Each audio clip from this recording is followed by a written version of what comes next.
Afternoon, Your Excellencies.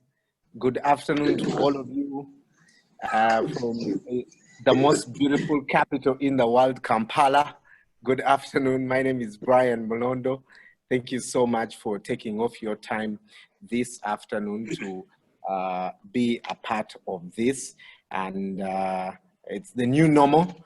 And I'm glad that we are all coping with the situation. It is with a great pleasure to welcome all of you to the Merck Foundation First Ladies Initiative Video Conference 2020. And on behalf of Merck Foundation, I'd like to thank all of you, Your Excellencies who are present, for joining us for this special edition summit through video conference for the very, very first time. And thank you so much for, being flexible, for understanding that this is the new normal and not hesitating to join this. A quick update: in Uganda, we have crossed the 2,000 case mark, and we have registered so far 30 deaths. And I know that each of you is doing whatever you can in your respective countries to make sure that we nip the virus in the bud. But all of you who have also lost your loved ones, our condolences to you. And of course, we honor and respect your efforts in making sure that we kick the virus out.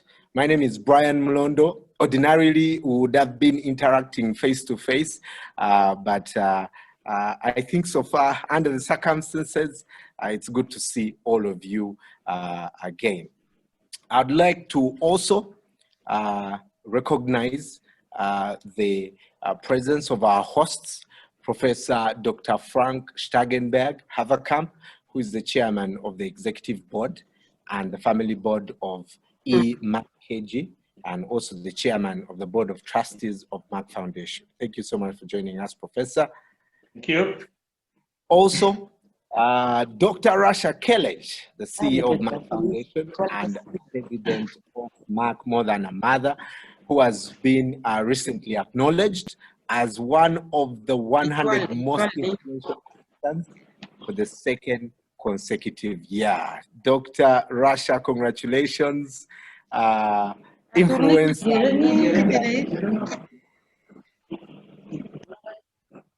you very much. Thank you. Yes. I'm also delighted to welcome our valuable partners, Your Excellencies, First Ladies of African countries who are also ambassadors of the Merck More Than a Mother, and in alphabetical order of your countries. This time, I'll start from Z to A. Welcome with me, Her Excellency Mrs. Auxilia Mnangagwa, who is the First Lady of Zimbabwe.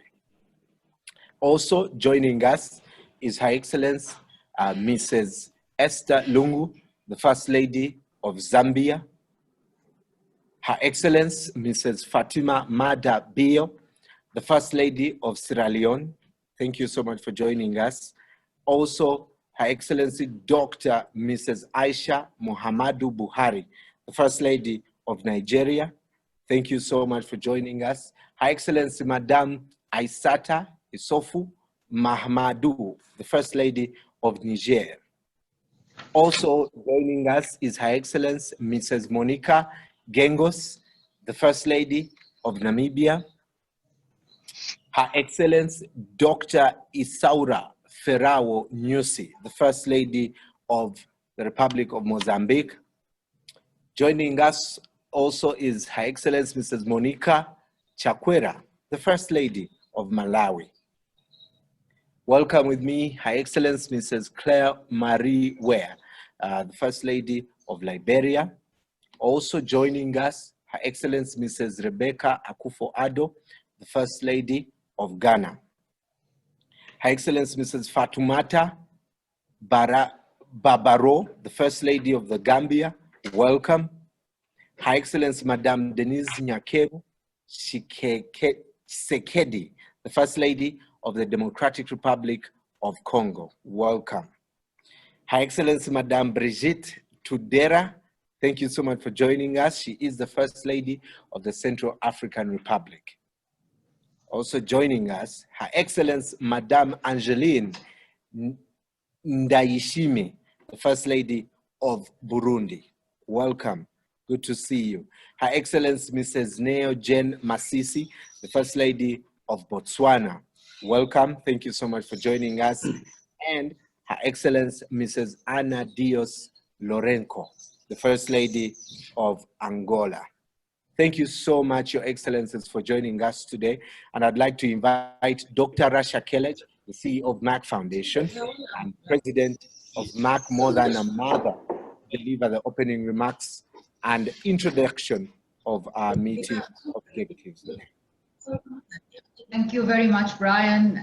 Your Excellency, thank you very much for the great honor to have some time of your valuable time during this very difficult times and the global crisis and pandemic. But I'm sure that working all of us together, we will overcome this challenge and it will be another milestone of our success in the future. I think by having you with us today and with each other, it's actually strengthen on our the importance and the critical presence of our partnership to address all the challenges that can come in the future, and also emphasize the importance of our strategy of focusing on building healthcare capacity since even before this pandemic starts, and also emphasize on the importance of your role as a First Lady, and of course First Ladies who are also health ambassadors for Africa and for your countries. So this is very important. I think that we are together today, despite the fact that there is a restriction of movement and travel, but with the new technology that we can actually meet, exchange experience and information, and find new solutions for any pressure and challenge over our healthcare sector. I would like, of course, I will not going to speak too much because I will leave the floor for Professor Frank Stangenberg Haverkamp, who is, of course, inspiring us to start this foundation since a long time ago. We started this strategy of building healthcare capacity, and this proves that we were doing the correct strategy and correct programs, because the importance of our programs is actually emphasized at these times.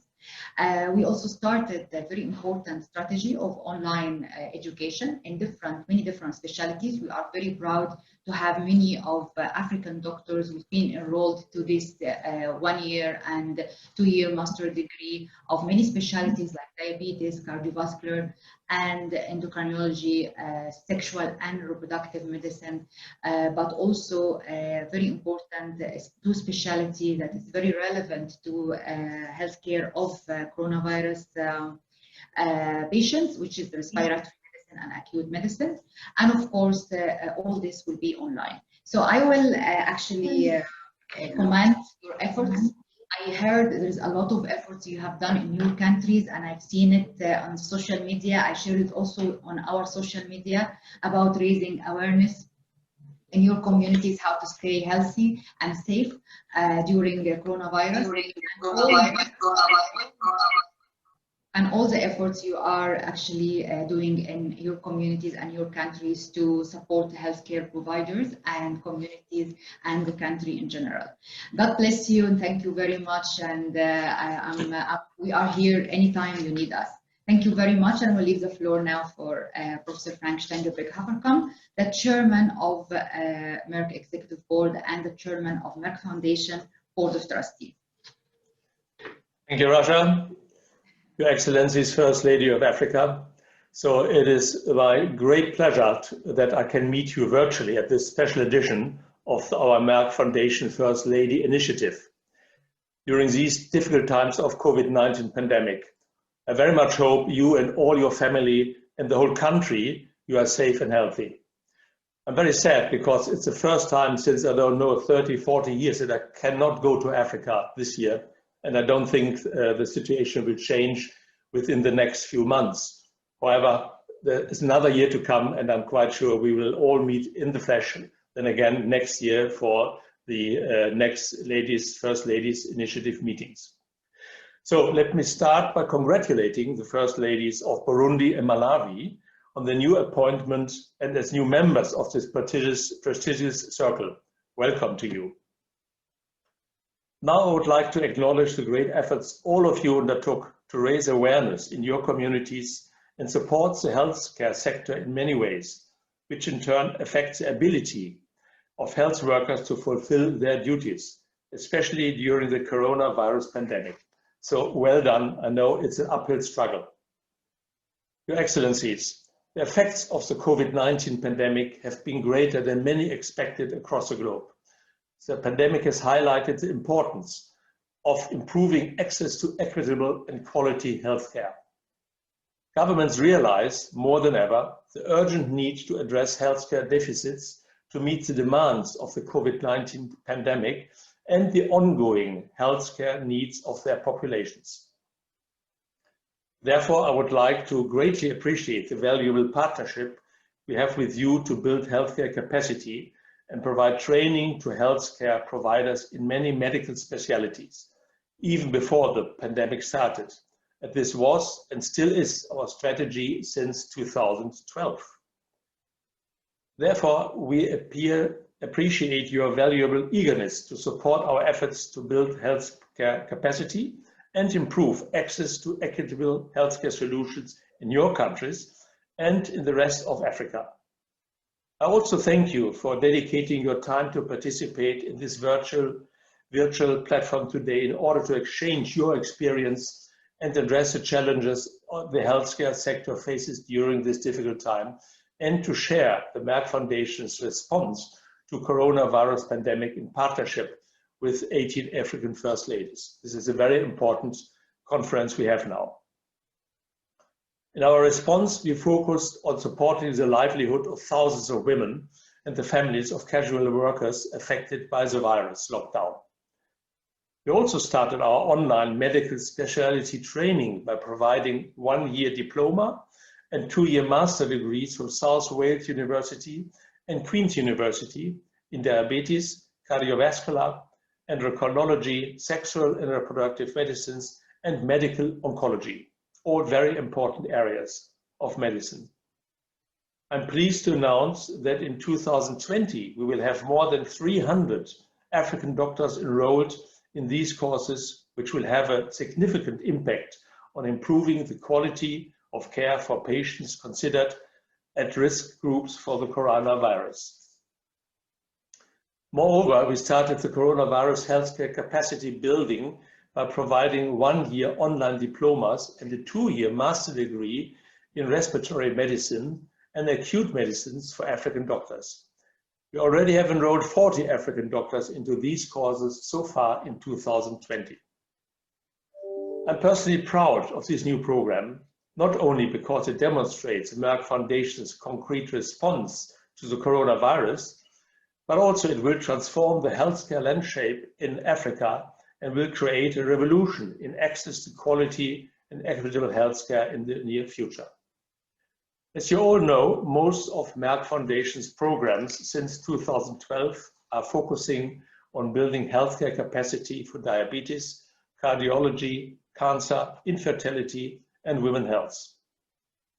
Merck Foundation understood Africa's challenges and tried to address them properly through programs such as Merck Cancer Access Program, which provides a 1-year and a 3-year oncology fellowship and a master's degree for more than 70 African doctors from 25 countries, with the aim to increase the limited number of oncologists across Africa. Another program is Merck More Than a Mother. You're all familiar with that. That campaign has been kicked off in Africa in 2015 in partnership with you, the First Ladies, who became Merck More Than a Mother ambassadors, calling for action to break the stigma around infertile women and empower them, and to build fertility care capacity in their countries. Through this campaign, we have provided fertility specialists and embryology training programs for more than 180 doctors from 35 countries across Africa and Asia. Other programs are focusing on building diabetes and hypertension care capacity in both Africa and Asia under Merck Diabetes Blue Points program, with the aim to establish a strong platform of specialists across the two continents. The courses are in English, French, and Portuguese, and will expand this year into Latin America in Spanish. From 2016 until today, more than 180 doctors from 35 countries have enrolled in this program. Finally, I would like to welcome you to the upcoming 7th edition of our Merck Foundation annual conference, Merck Africa Asia Luminary, in Zambia on the 27th and 28th of April 2021. Due to the coronavirus lockdown, we had to postpone this year's Luminary, but we hope by next April that the situation will be better across the world. Together, we can make a difference. The challenges of Africa are enormous, but we are committed to work closely with all of you to overcome them. And as Brian said at the beginning, it's a new normal. For me, it's new, but it's not the new normal. I think the normal will be when we all meet again next year in Zambia or later on in Dubai again. So have a good conference, and I thank you very much for all your support and your very valuable help. And you can see, if you look at the numbers of doctors we already trained so far, that we are already we all together making a major impact on the healthcare structure of many African countries. Thank you. Thank you very much, Dr. Frank, and those were very insightful remarks. And of course, the current situation, you know, sad to see that we've not met in person, but thank God for technology, we are able to connect nonetheless. As we proceed, we are honored to now request Her Excellencies to present their keynote speeches in reverse alphabetical order of their countries. However, I request Your Excellencies to please allow me to invite the First Lady of Zambia first, Her Excellency Mrs. ESTHER LUNGU, as she has an exam after this that she has to attend to, and then we'll proceed with the rest of us. Your Excellency, Mrs. ESTHER LUNGU, welcome. Thank you very much, Professor Frank. I greet you all, my dear sisters, Your Excellencies, African First Ladies. Once again, I recognize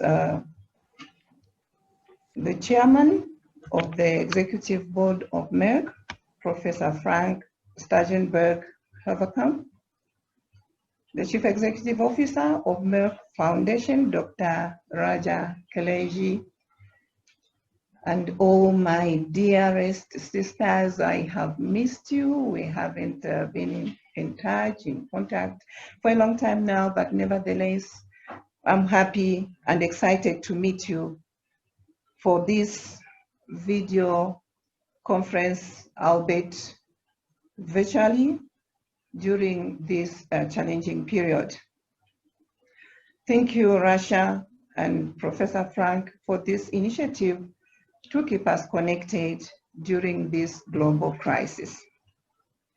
Let me take this opportunity to appreciate the valuable partnership Zambia has with Merck Foundation, and to be part of this prestigious platform of African First Ladies as Merck More Than a Mother Ambassador. Excellencies, I am very honored and excited to be the co-chair of the 7th edition of Merck Africa Asia Luminary, which unfortunately had to be postponed due to the coronavirus pandemic, which resulted in travel restrictions. However, we look forward to making it a great success together on the new dates of 27th and 28th of April 2021. Allow me to take this opportunity to extend my invitation to all of you, my dear sisters and excellencies, to Lusaka, Zambia for the 7th edition of the Luminary.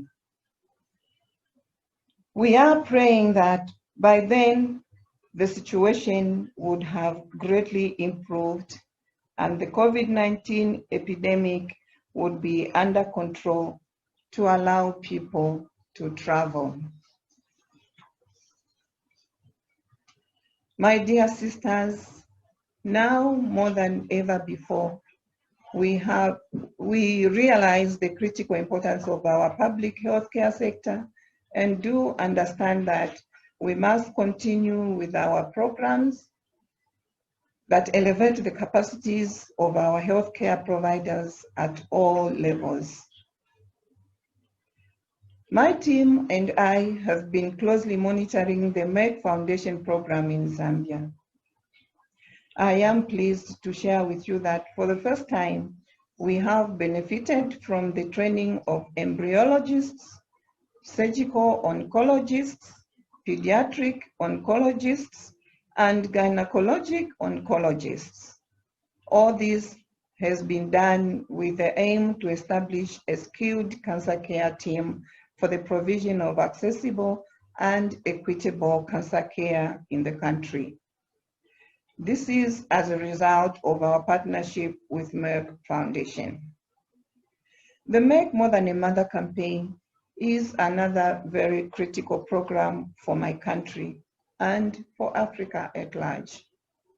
I fully support this initiative as First Lady of Zambia, but more so as a woman who believes in empowering women regardless of their status, including infertile women. Excellencies, let me underscore my resolve to support this long-term partnership with Merck Foundation. Make More Than a Mother, and also with my dear sisters and excellencies, the First Ladies of Africa. Once again, allow me to take this opportunity, my dear sisters and excellencies, to invite all of you to Lusaka, Zambia, for the 7th edition of Make Africa Asia Luminary. Excellencies, Professor Frank and Dr. Rasha, I renew the consideration of my highest esteem, even as I request each one of you to bear with me as I excuse myself from the conference because I am writing a state exam in about 20 minutes from now. And some of you know that I've been studying, I'm still studying, and will be graduating next year. I'll have done my 4 years. However, Dr. Sharon Kapangwe will stay on with you to give an update of Zambia's MEC programs. Let me conclude by wishing all our nations good health and safety now and in future. I thank you and keep safe. Thank you very much, Your Excellency, and I wish you success, all the success.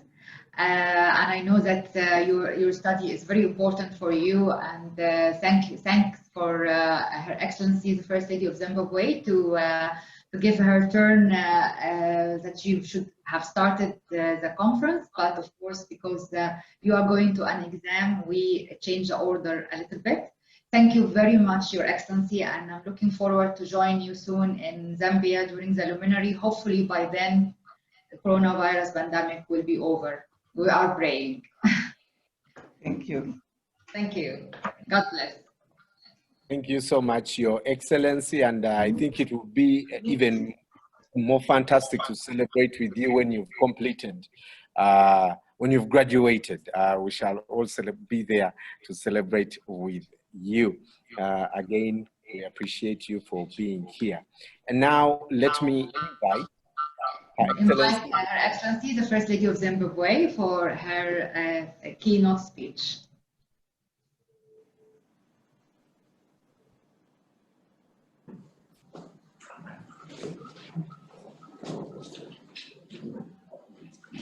Greetings to you, my dear sisters, Your Excellencies, African First Ladies, and Chairman of the Executive Board of MEC, Professor Frank Stangenberg Haverkamp, CEO of Merck Foundation, Dr. Rasha Kelej. I hope you are staying healthy and safe. As we navigate through these challenging times, I am reminded of how fortunate we are to be part of this strong platform that supports each other to accomplish great things. It is the power of this platform that will propel us through these true bitter times. I am very excited to meet you all after a long time at our first virtual summit of the Merck Foundation First Ladies Initiative. I'd like to take this opportunity to greatly appreciate the valuable partnership that we have with Merck Foundation to make more than a mother ambassador. I am very happy to see that Merck Foundation is strongly committed to advancing public health care across Africa. This is very critical to our countries in light of the current pressure on our healthcare sector now more than ever.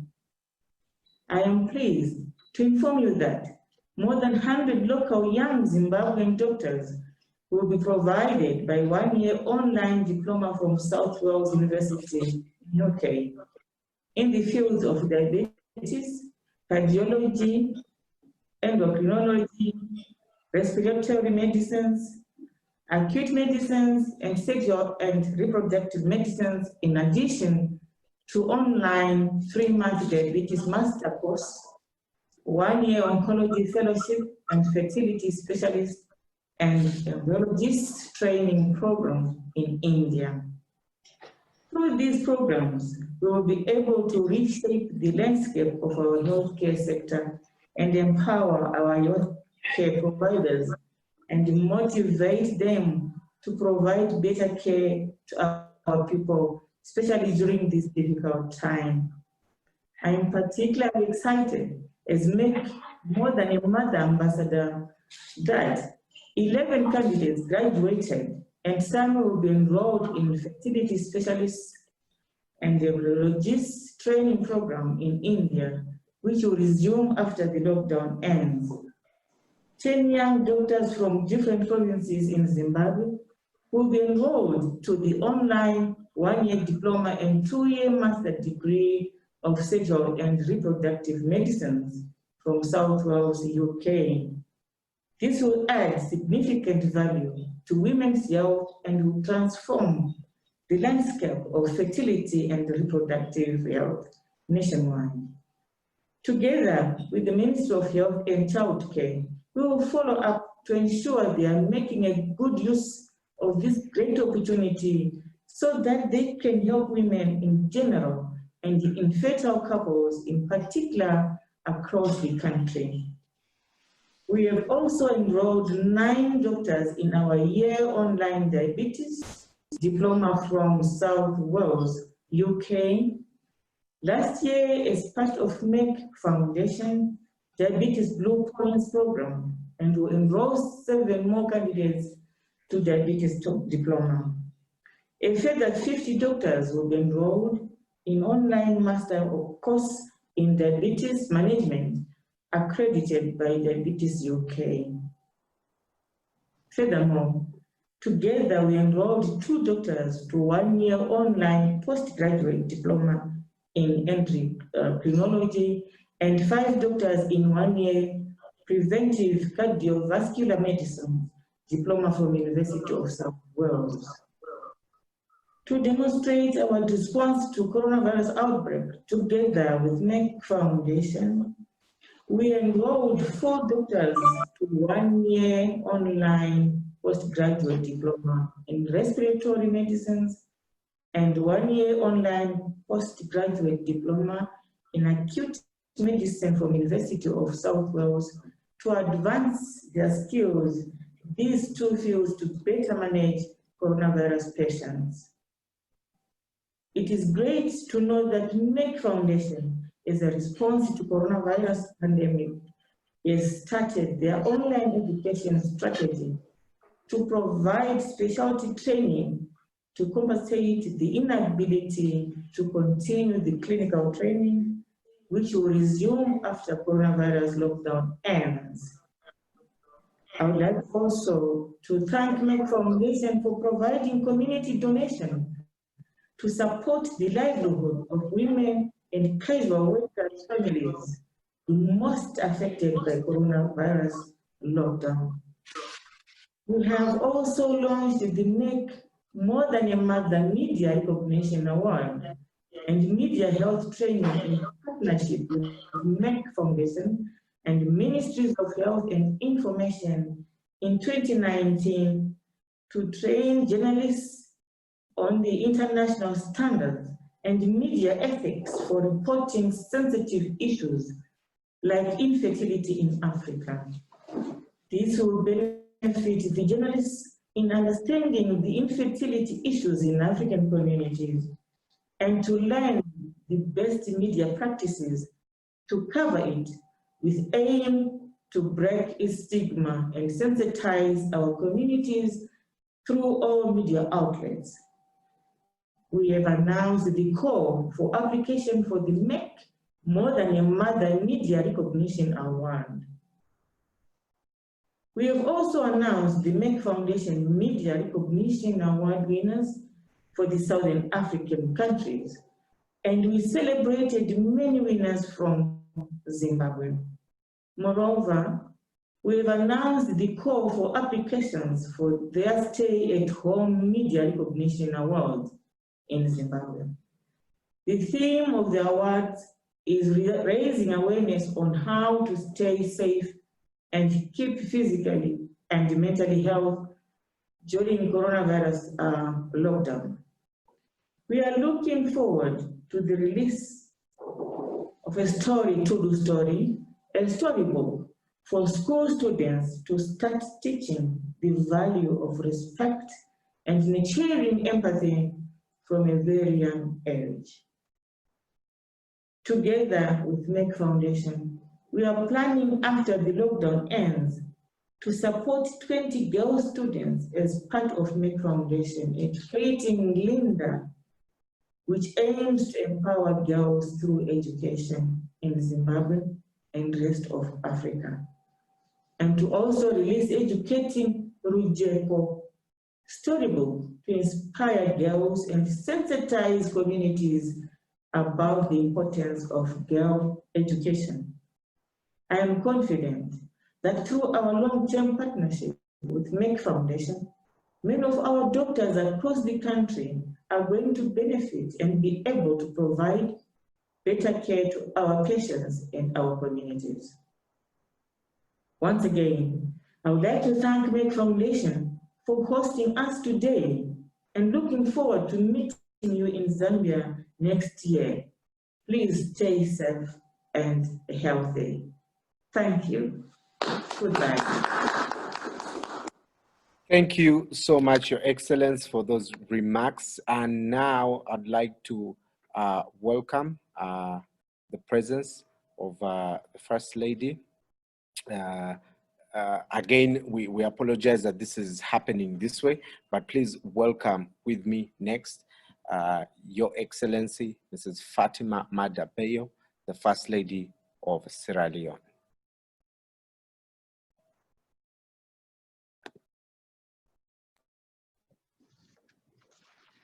Thank you very much.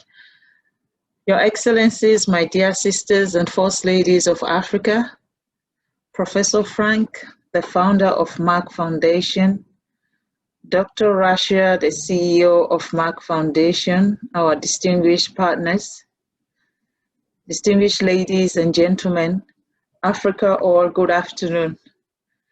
Today, I am very humbled to be here participating on this summit alongside my sisters, First Ladies. Let me start by thanking Merck Foundation for your generous contribution towards my national food basket for all in my country during this very difficult time in our society. It is very horrifying to know that the pandemic has increased violence against women and children around the world. The staying at home for women and children has given perpetrators the chances to have access to them. The abuse is now very aggressive, and in most cases, the consequences is disastrous on our women and children. COVID-19 pandemic is a threat to the limited gains made in the past decades, at risk of being rolled back. Because of COVID-19, I believe that the advantage us women have had in our fight towards gender equality around the world is now under severe threat. But I'm very happy to say that with the support and the partnership with Merck Foundation, there is a whole lot we are working towards right now. We know due to the COVID-19, most of the things that we needed to do are things that we have to be with the people, and we have to be talking to the people and understand the plight of the people. It's the face-to-face issues that we need to do. But my country has been invited to participate for the one-year online courses for diabetics management, which we're working on, and I understand that our on-site will start in March. So in March, we'll have our participation. We'll have our participants register and make sure we benefit from these courses. The sexual and reproductive medicines, acute medicines, respiratory medicines, all of these are things that have been offered to us in Sierra Leone. And we're very honored to say that, you know, Merck Foundation, you continue to think about us, you continue to think about what we need to do in our country. I also want to honestly say to Dr. Rasha and Professor Frank that when the coronavirus started, it's a difficult situation for women around the world. It's a difficult situation for everybody around the world, but it is more difficult when it comes to women and children in Africa. So my office, we decided that what we need to do is really try to reduce the plight on our women. And we started the National Food Basket. At the beginning, we were looking at only taking care of maybe 10, 15,000 people and grow from there. But as of now, we have managed to feed minimum at least 30,000 households in the country, all over the country. And our concentration is on our women, our widows, and most of the orphanages, the people that we believe, because it's hard for us to decide who this pandemic affects the most. It's a pandemic that affects every one of us. So it's difficult for us to say we have to choose this one. So we decided that let us only focus on vulnerable people. Let us focus on the vulnerables, which are women and children. You know, not like the men are not that important in what we're doing. I hope Professor Mark, you're not thinking that we are avoiding the men, but we thought, you know, let us concentrate our resources, our energy on the women and children. And the National Food Basket, I can assure you, we've started, it's ongoing. It's been going on for the last 2 months or 3 months now. And we have reached so many people in vulnerable places. We have protected a whole lot of victims of sexual abuse. We have changed the narrative of the way women should be treated during a pandemic like this.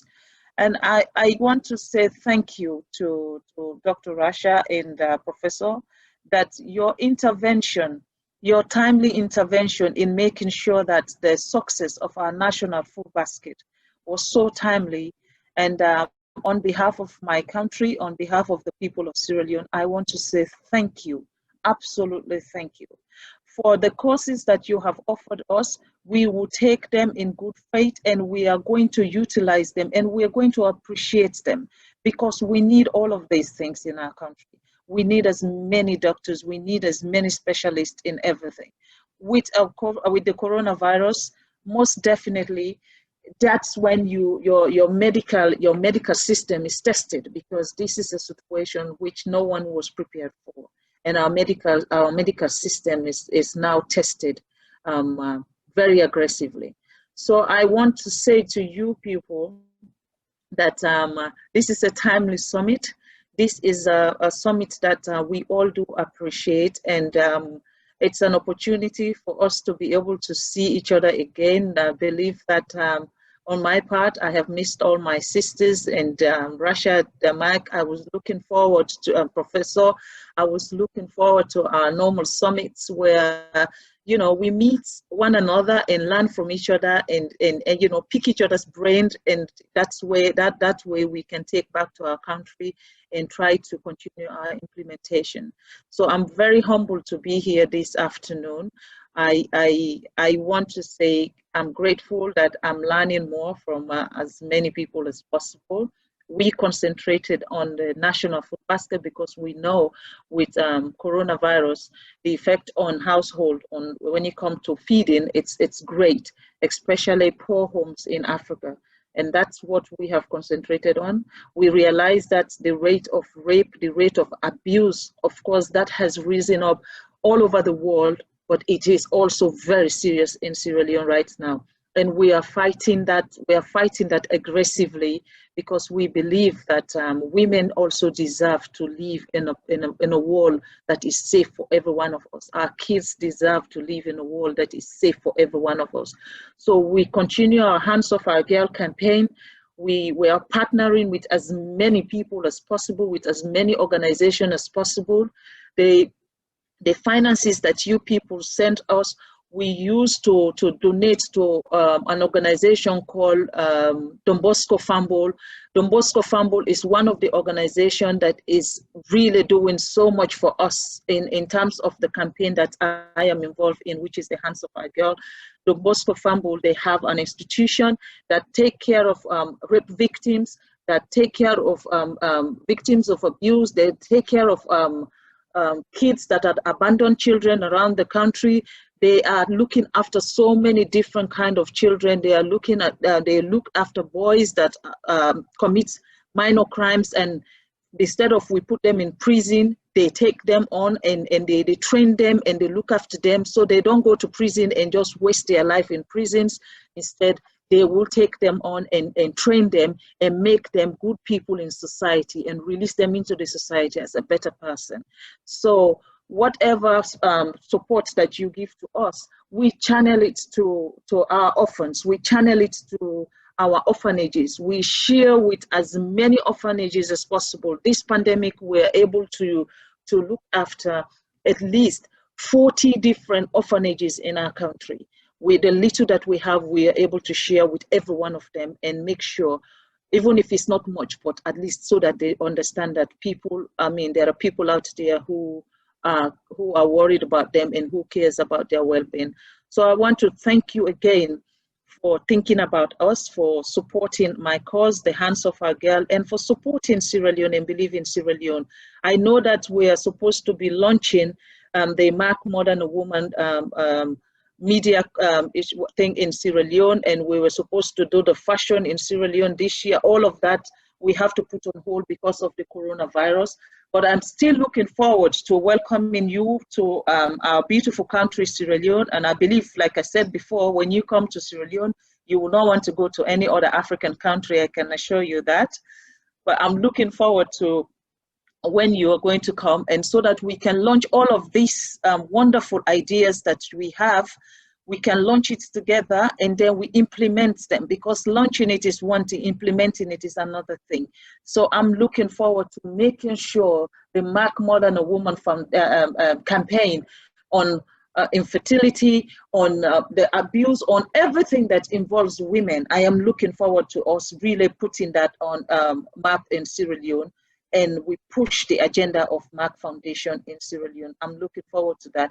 I want to thank Professor again to say my doctors that are training in India, in Egypt, inshallah, they will be graduating. Some of them will graduate at the end of this year, and some of them will graduate early next year. So I'm going to be having 10 specialized 10 specialized doctors that will come back and serve us on our cancer issues in Sierra Leone. So I really want to say thank you on behalf of our people and every member of Sierra Leone. We want to say thank you.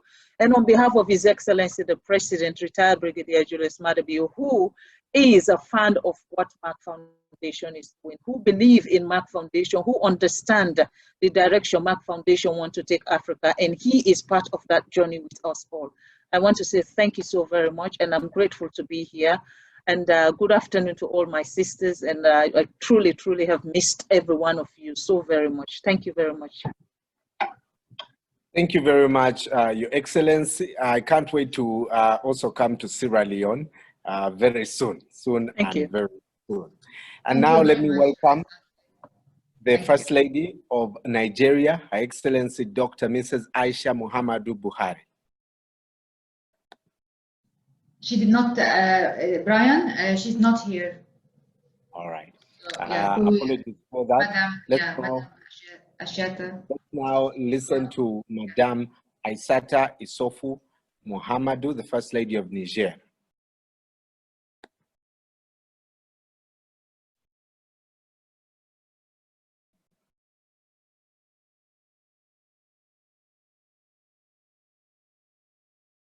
Madame, Monsieur le Président de Merck, Madame la Directrice Exécutive de la Fondation Merck,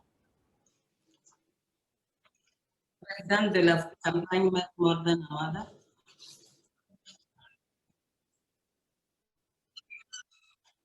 c'est pour moi un grand honneur et un réel plaisir de prendre part à ce premier sommet virtuel des Premières Dames dans le cadre de la Merck Foundation First Ladies Initiative. En raison du confinement dû à la pandémie du coronavirus et surtout que je n'ai pas pu assister à la 6e édition de Merck Africa Asia Luminary à Accra au Ghana l'année dernière. Cette visioconférence de haut niveau traduit l'engagement de mes sœurs Premières Dames ainsi que moi-même à collaborer avec la Fondation Merck afin d'accroître significativement les objectifs de développement durable dans nos pays respectifs et améliorer par la même occasion les conditions de vie de nos communautés. Aussi, je tiens à remercier M. Frank Stangenberg Haverkamp, président de Merck, et Dr. Rasha Kelej, directrice de la Fondation Merck et présidente de la campagne Merck More Than a Mother. Mesdames, Messieurs, je suis très enthousiaste à l'idée de renforcer notre partenariat à long terme et aller au-delà de tout ce que nous avons pu accomplir jusqu'à ce jour, notamment en matière de promotion de l'éducation des jeunes filles, la promotion des STEAM, sciences, technologies, ingénierie et mathématiques, et de la formation du personnel de santé au Niger.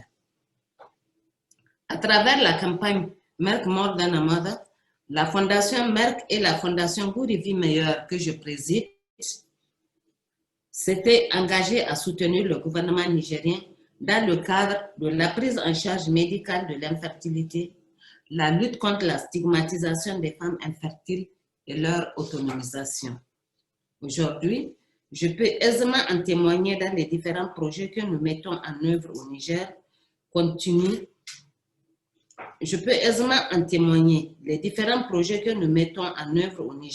continuent d'avoir un impact direct et considérable sur le bien-être des populations nigériennes.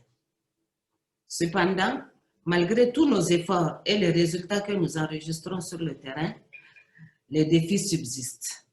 Nous devons poursuivre nos actions pour arriver à un changement de mentalité radical et amener la population à appréhender la question de l'infertilité autrement.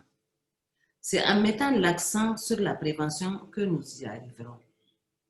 Aussi, je me réjouis de pouvoir compter sur votre soutien afin de lancer au Niger de vastes campagnes de sensibilisation à l'endroit des populations sur les différentes causes de l'infertilité, notamment le manque d'hygiène, les maladies sexuellement transmissibles, les problèmes tubulaires, etc. C'est en cela que je félicite l'initiative de la Fondation Merck d'avoir initié la formation de nos médias locaux, principaux acteurs de changement dans notre société. Ces derniers constituent des partenaires privilégiés pour diffuser l'information et sensibiliser le public. Aujourd'hui, j'ai le plaisir de vous informer que les autorités de mon pays ont mis en place et équipé le tout premier service de procréation médicale assistée à l'hôpital général de référence de Niamey. Suite aux bourses de formation octroyées par la Fondation Merck à nos médecins spécialistes, j'ose espérer que nous pourrons compter sur votre appui afin de rendre ce service performant et nous assurer que les compétences acquises lors de ces formations soient exploitées au mieux. C'est le lieu de vous exprimer ici toute ma reconnaissance pour tout le soutien technique et financier que vous continuez d'apporter à nos pays. Nous avons inscrit à ce jour 3 candidats au programme de formation sur la fertilité, 4 candidats au programme de formation sur le cancer, dont 3 d'entre eux ont obtenu leur diplôme et 1 est en cours de formation actuellement en Inde. 8 candidats au programme de formation en ligne sur le diabète, dont 7 d'entre eux ont obtenu leur diplôme et 1 est en cours de formation. Notre ministère de la Santé publique s'active actuellement pour identifier d'autres candidats pour ces programmes. J'ai eu à rencontrer en présence du ministre de la Santé publique tous les diplômés ayant bénéficié de la bourse de la Fondation Merck afin de me rassurer de la meilleure utilisation de leurs compétences et connaissances acquises au profit des populations nigériennes. En tant qu'ambassadrice de Merck plus qu'une mère au Niger, je fais de la sensibilisation sur la prévention et la prise en charge de l'infertilité masculine afin de briser la stigmatisation des femmes infertiles. Ce combat se fait également grâce à l'accès à l'information, à la santé et au changement de mentalité. En collaboration avec le ministère de la Santé publique et la Fondation Merck, nous avons aussi organisé la première formation des médias sur la santé où 100 journalistes de 8 régions du Niger ont pris part pour être formés sur les normes internationales et à l'éthique des médias pour le reportage de questions sensibles telles que l'infertilité. Nous avons également lancé un appel à candidature pour le prix de reconnaissance des médias Merck plus qu'une mère en février 2020. Grâce à notre plateforme d'aujourd'hui, avec toutes mes sœurs ambassadrices, nous pouvons créer un changement de culture en Afrique pour briser la stigmatisation autour de l'infertilité. Je crois fermement à cette possibilité. Au Niger, la Fondation Goût de Vie Meilleure et la Fondation Merck ont mis en place un programme d'autonomisation des femmes depuis 2017, où ces femmes mènent des activités génératrices de revenus grâce aux appuis financiers qui leur ont été octroyés. Cette approche les soulage amplement par rapport à la question de la stigmatisation. Chères sœurs, comme vous le savez, l'Afrique fait face à de nombreux autres défis auxquels nous devons apporter des réponses. C'est la raison pour laquelle nous avons décidé d'étendre notre champ d'action aux autres secteurs de développement tout aussi prioritaires, d'où le passage de notre organisation OBDAS à OBDAD. Notre partenariat dans le cadre de cette initiative des premières dames autour de Merck doit répondre aux mêmes impératifs. Au sein de la Fondation Goût de Vie Meilleure, nous faisons de l'éducation et de la promotion des sciences, technologies, ingénierie et mathématiques, communément appelées STEM, une de nos priorités. Étant moi-même scientifique, je continue de mener le plaidoyer afin de renverser la tendance à abandonner cette filière. Nous avons initié de vastes projets nationaux et promotion de STEM au Niger. La cérémonie du prix d'excellence et de mérite que nous organisons chaque année récompense des centaines de jeunes élèves ayant obtenu les meilleurs résultats aux examens de fin de cycle. Cette année, nous sommes à la 10e édition. En 2019, le thème retenu était « Éducation scientifique pour un Niger émergent ». Cela nous a donné l'occasion de récompenser les meilleurs élèves scientifiques en plus des autres lauréats. En 2020, nous avons retenu comme thème « Usage d'éthique dans l'éducation », une réponse au choc de la COVID-19. Cela permettra à faire prendre conscience de l'importance du télétravail qui a permis de sauver l'année scolaire dans beaucoup de pays et de gérer diverses questions urgentes et importantes pendant le confinement dû à la pandémie de la COVID-19. Les lauréats recevront chacun un ordinateur portable dans leur kit. Parallèlement, nous continuons notre programme intitulé « Projet informatique pour tous », qui consiste à doter les écoles de salles informatiques aménagées et équipées. Cela nous permet de faire progresser la culture de l'utilisation d'éthique, technologie de l'information et de la communication dans les écoles et dans le monde du travail. Mesdames, Messieurs, chères sœurs, le tableau que je viens de dresser n'est qu'un aperçu de l'étendue des possibilités que nous offre notre partenariat avec la Fondation Merck. En tant que première dame, nous avons une immense responsabilité envers nos populations. Nous devons veiller en tout temps à leur garantir l'accès à des meilleures conditions de vie et avec le soutien de la Fondation Merck à nos côtés, nous pourrons réellement y arriver. Mesdames, Messieurs, chères sœurs, cette année est marquée par une crise sanitaire inédite. Pour contribuer à la pandémie, j'ai engagé les actions suivantes. 1. La mise en circulation dès mars 2020 d'une vidéo de sensibilisation de la population sur les consignes de prévention contre la COVID-19, notamment le lavage des mains. 2. La donation de masques aux différents ministères en charge de l'éducation et de la formation lors de la réouverture des établissements scolaires publics et privés et au ministère de la Défense nationale. 3. Une mise en circulation d'une seconde vidéo sur le port de masque dès la prise de décision par le gouvernement nigérien de lever le couvre-feu et déconfiner la ville de Niamey. 4. Le plaidoyer pour la mobilisation de ressources additionnelles en appui au gouvernement pour faire face à l'épidémie. 5. La donation d'équipements de prise en charge au ministère de la Santé publique. 6. La distribution des kits alimentaires aux personnes vulnérables, notamment les personnes âgées retraitées pendant la période de confinement.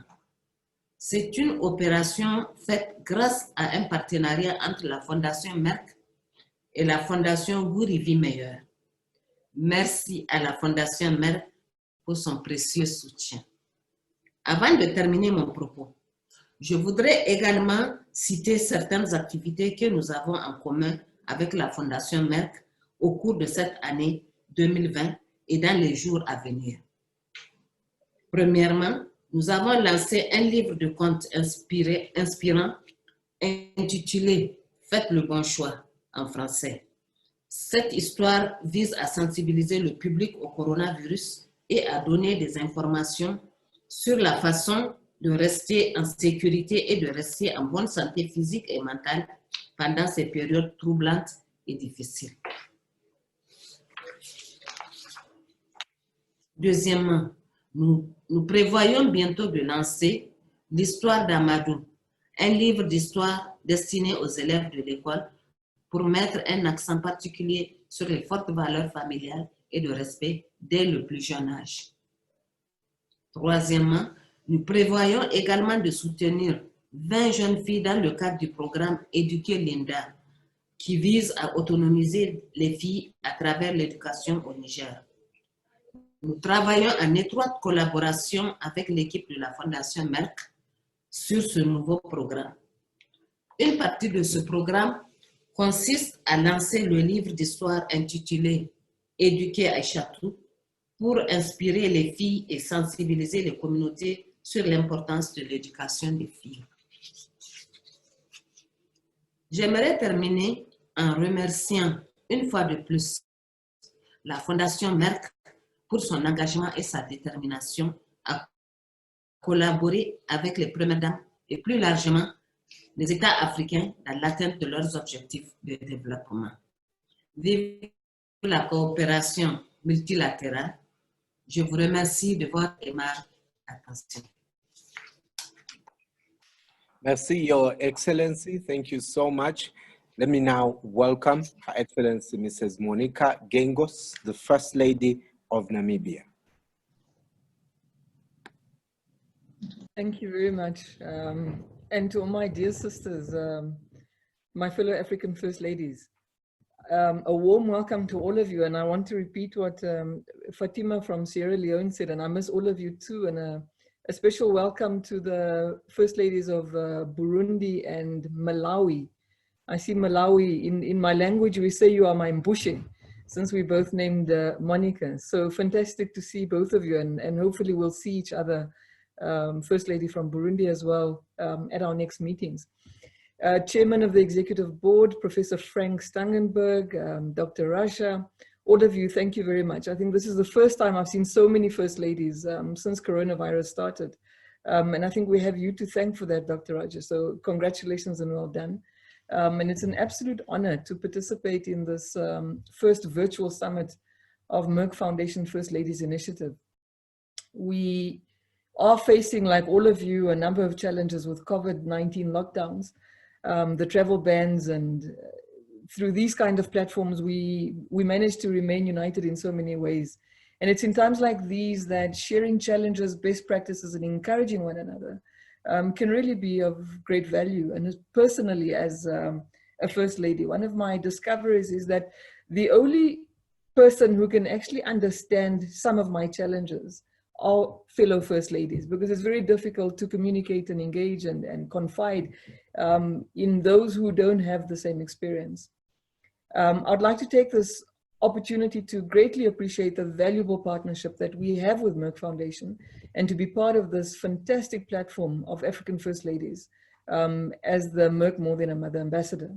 I'd also like to commend the work of the Merck Foundation in advancing public healthcare sectors across Africa, as this is very critical to us in Namibia in light of the current medical and public concerns. If COVID has taught us anything, and I think it's taught us many lessons, is that as African countries, one of our main priorities post-COVID is really to strengthen our public healthcare systems, because there will be moments like this where that is all we have to rely on. I'm delighted to report on the following achievements since our launch during March of this year. I think we were the lucky ones. If I'm not mistaken, this is probably, Namibia was the last country that Russia visited, because we had our launch in the beginning of March. And after that, we started with the lockdown. So we're delighted that the launch has finally happened in Namibia. And we've managed to do a couple of things. We've managed to do the media health training with media practitioners and academia, and they greatly appreciated that initiative. We distributed 20,000 copies to all 14 regions of Namibia of what we call Polis's story, for learners to break the infertility stigma and emphasize strong family values of love and respect from a young age.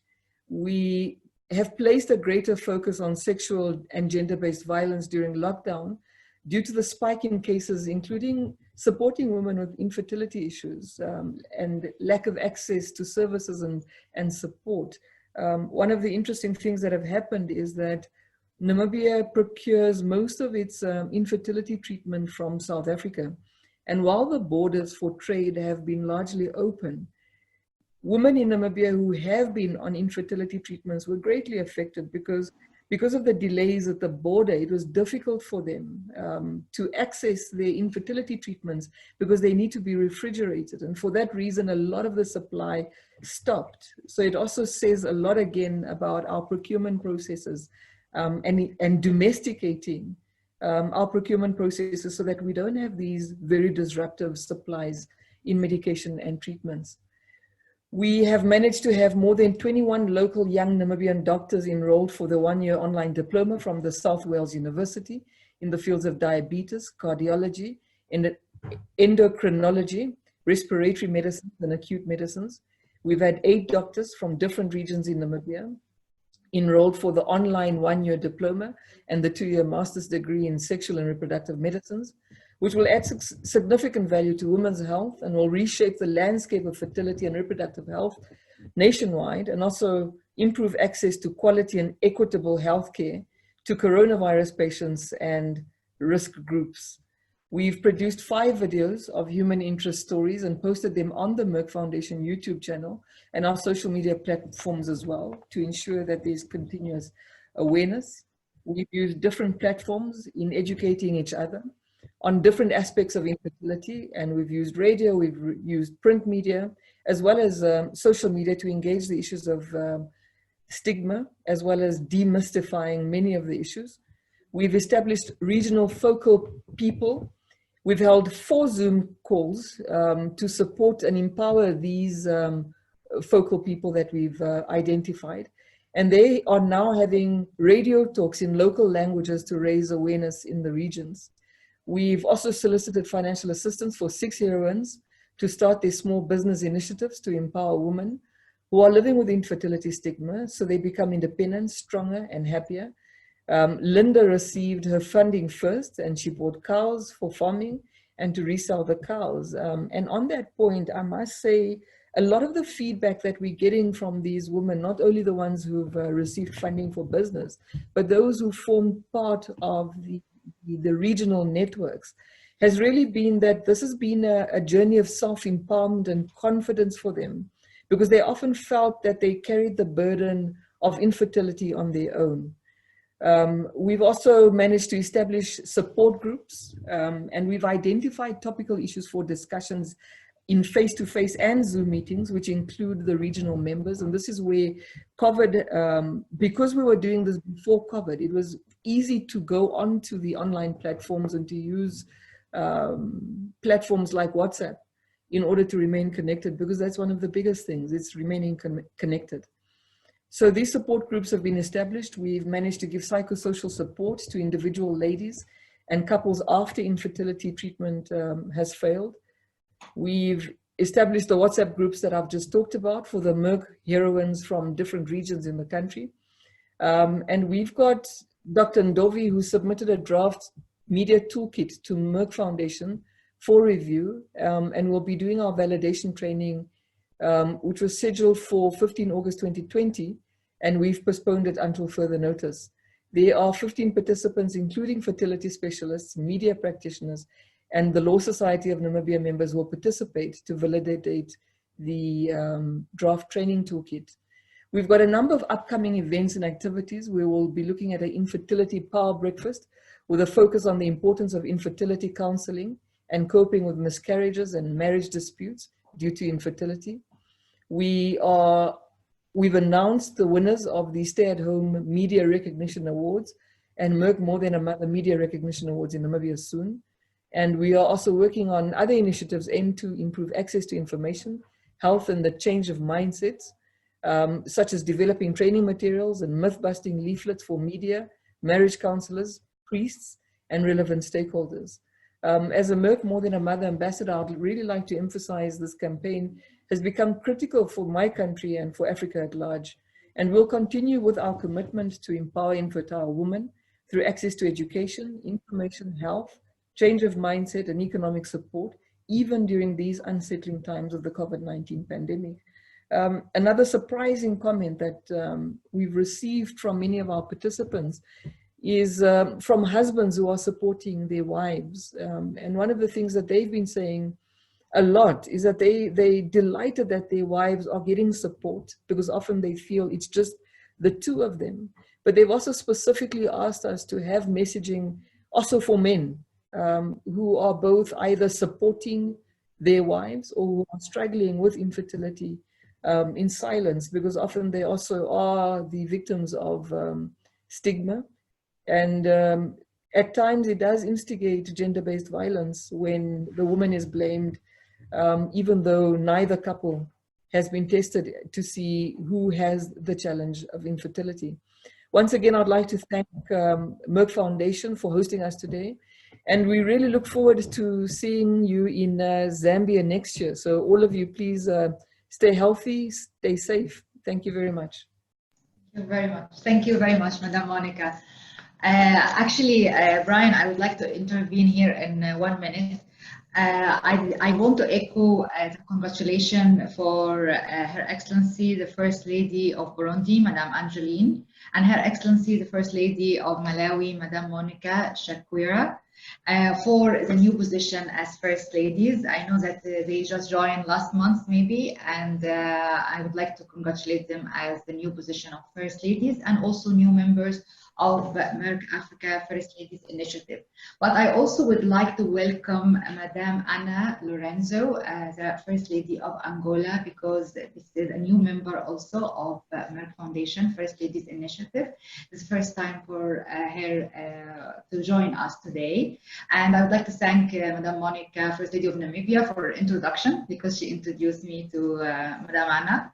But also I would like to thank Madame Ashirata Esofu, First Lady of Niger, because she introduced me to Madame Monica.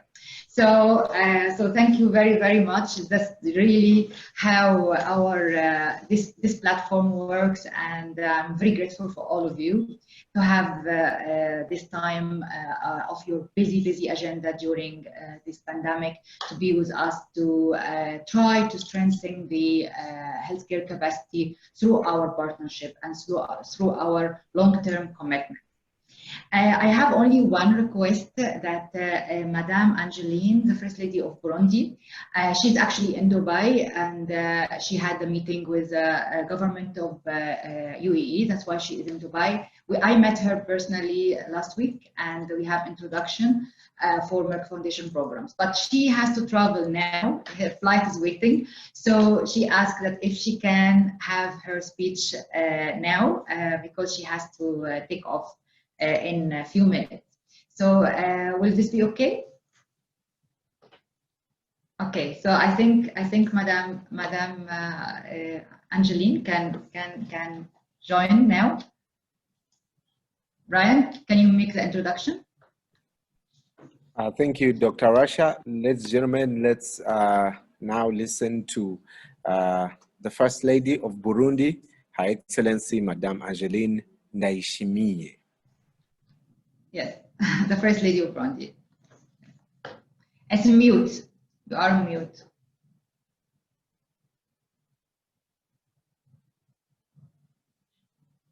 Mute.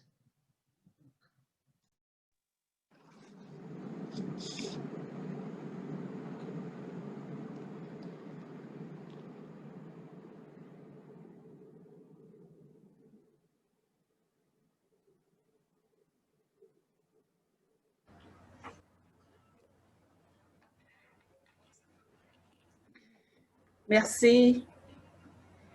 Merci de me passer la parole avant les autres qui sont devant moi. Chères sœurs, Excellences, Première Dame d'Afrique, Monsieur le Président du Comité exécutif de la Fondation Merck, Professeur Frank, Monsieur le Président Directeur Général de la Fondation Merck, le Docteur Rasha Kelej, c'est un réel plaisir de me joindre à vous, Excellences, Première Dame africaine, à l'occasion de cette vidéoconférence du sommet de l'initiative des Premières Dames de la Fondation Merck. Permettez-moi d'exprimer mes sincères remerciements aux responsables de la Fondation Merck de m'avoir invité à prendre part pour la première fois à ce sommet en tant que Première Dame du Burundi. Je suis très heureuse de faire partie de cette prestige plateforme, l'initiative des Premières Dames de Fondation Merck, et de vous entendre tous, mes chères sœurs, parler de vos expériences et programmes de vos pays. La semaine dernière, le président directeur général de la Fondation Merck m'a transmis un résumé détaillé des programmes de la Fondation Merck au Burundi et des plans stratégiques pour renforcer les capacités de soins de santé autonomiser les filles à travers l'éducation et briser la stigmatisation liée à l'infertilité dans mon pays. Je suis très fière d'avoir été nommée ambassadrice de la Fondation Merck Prix Kinmer pour autonomiser les femmes infertiles à travers l'accès à l'information, à l'éducation, au changement de mentalité, à l'autonomisation économique de la femme. J'ai hâte de commencer notre important partenariat à long terme avec Fondation Merck et nous sommes prêts à capitaliser des programmes précieux de cette fondation dans notre pays que nous comptons étendre à l'échelle nationale pour contribuer au développement socio-économique du Burundi. Pendant cette crise mondiale de la pandémie du COVID-19, je suis heureuse de savoir qu'en plus de son programme, la Fondation Merck a lancé une nouvelle stratégie pour répondre à la lutte contre la pandémie du COVID-19. Je tiens à vous informer qu'à ce jour, le Burundi a déjà enregistré 431 cas positifs, dont 345 cas déjà guéris, 85 cas encore suivi médical et un décès. Lors de son discours de commémoration du 58e anniversaire de l'indépendance du Burundi, le 1er juillet 2020, Son Excellence le Président de la République du Burundi, le général-major Ndayishimiye Evariste, a lancé un programme de 3 mois de lutte contre la maladie à Covid baptisé Ndakira Sinandura Kandi Sinandukiza Covid-19, c'est-à-dire en français, je guéris, je ne me contamine pas et je ne transmets pas aux autres le Covid-19. C'est ainsi qu'à travers ce programme, une vaste campagne de dépistage de masse gratuite de la population a débuté le 6 juillet 2020 et continué son cours normal à travers tout le pays. Nous serions très heureuses que la Fondation Merck puisse appuyer ces efforts du gouvernement à travers cette nouvelle stratégie de lutte contre la pandémie du COVID-19. À ce point, le mois d'août, nous avons appuyé le gouvernement du Burundi en donnant quelques kits pour la lutte contre le COVID-19, dont le contenu sont les masques, la protection complète et quelques instruments médicaux comme thermoflash. De plus, je suis heureuse de savoir que la Fondation Merck prévoit, dans le cadre de notre partenariat, de fournir à 5 médecins gynécologues une bourse d'ENA dans diverses spécialités d'oncologie en Inde, dans le but de constituer une équipe qualifiée en vue de l'amélioration de l'accès à des soins anticancéreux de qualité et équitable dans le pays. Je saisis cette occasion pour demander à la Fondation Merck d'étendre cette formation d'ENA en oncologie à d'autres catégories de prestataires de soins et d'accorder des bourses pour le 3e cycle en oncologie et à des médecins généralistes burundais. Je suis également heureuse de savoir que la Fondation Merck prévoit, dans le cadre de son programme des points bleus du diabète de la Fondation Merck, d'aider à l'amélioration de l'accès à des soins du diabète équitable et de qualité à travers tout le pays en proposant un cours de master en ligne sur le diabète pour 21 médecins. Il serait également judicieux d'accorder des bourses pour le troisième cycle en diabétologue à des médecins généralistes burundais. En tant qu'ambassadrice de Merck Prix Kinmer, je travaillerai en collaboration avec nos ministères et tout intervenant, notamment les médias, les sociétés civiles, pour sensibiliser nos communautés à mieux comprendre l'infertilité, briser la stigmatisation autour des femmes infertiles et l'autonomisation grâce à l'accès à l'information, à l'éducation, à la santé et au changement de mentalité. Il est triste de savoir que les femmes sont uniques responsables de l'infertilité et qu'elles sont constamment soumises à des violences physiques et psychologiques. Nous devons encourager les hommes à parler et à discuter ouvertement de leurs problèmes d'infertilité et à savoir que la fertilité est une responsabilité partagée. Dans ce domaine de la fertilité, je ne manquerai pas d'exprimer ma gratitude à l'endroit de la Fondation Merck qui a accordé des formations à 5 médecins gynécologues en fertilité et 5 laborantins en embryologie.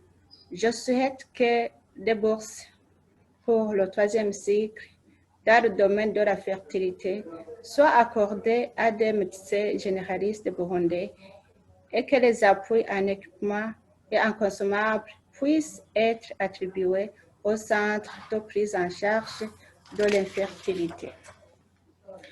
Nous lançons en partenariat avec le ministère de l'Éducation le nouveau programme important de la Fondation Merck éduqué Linda pour parrainer chaque année l'éducation des 20 filles les plus performantes dans leur école secondaire.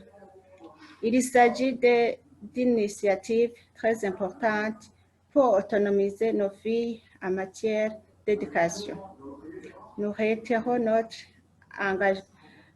Nous lançons également des livres d'histoire pour enfants.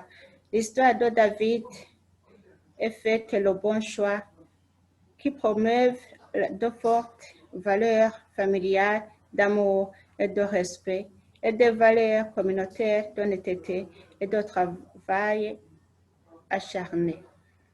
Nous réitérons notre engagement à continuer à travailler en étroite collaboration avec la Fondation Merck pour créer un changement de culture, respecter les femmes, qu'elles aient des enfants ou non. Elles sont toutes plus que des mères. Nous les autonomiserons grâce à l'accès à l'éducation, à la santé et au changement de mentalité. Au nom du peuple burundais et à mon nom propre, nous nous félicitons du partenariat à long terme avec la Fondation Merck pour renforcer les capacités de soins de santé et relever nos défis sanitaires dans le pays. Vive la Fondation Merck, vive nos partenariats. Je vous remercie, vous tous.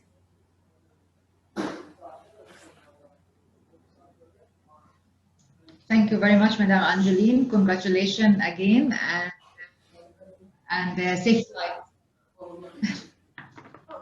Thank you so much, Your Excellency. Merci.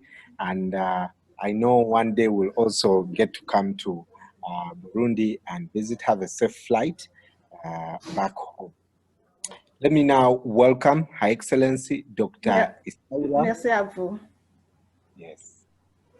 Her Excellency Dr. Isaura Ferrao Nyusi, the First Lady of Mozambique.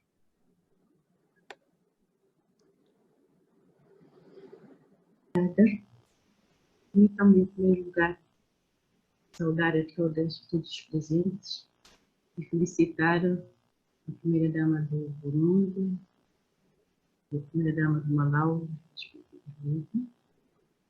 para a eleição dos presidentes e também parabenizar a primeira-dama de Angola e para a parte do nosso grupo de iniciativa das primeiras-damas da Fundação Merck. Suas Excelências Primeiras-Damas africanas, minhas queridas irmãs, Senhor Professor Frank, Presidente do Conselho Executivo da Merck, Senhora Doutora Rasha, Presidente do Conselho de Administração da Fundação Merck, minhas senhoras, meus senhores, à luz das atividades desenvolvidas no âmbito da Covid-19, gostaria de transmitir os meus agradecimentos aos heróis dia a dia na linha da frente desta pandemia que realizam o seu trabalho árduo, frequentemente desgastante, durante todo o ano. Em torno da Covid-19, gostaria de transmitir a minha experiência em relação a algumas iniciativas que nós temos estado a desenvolver a nível nacional. Iniciativa que lançamos, denominada por Juntos Venceremos a Covid-19, assente em 5 pilares.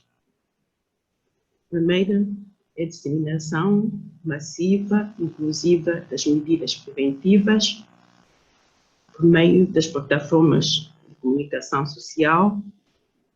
Segundo, angariamos produtos alimentares para garantir a cesta básica para as nossas comunidades.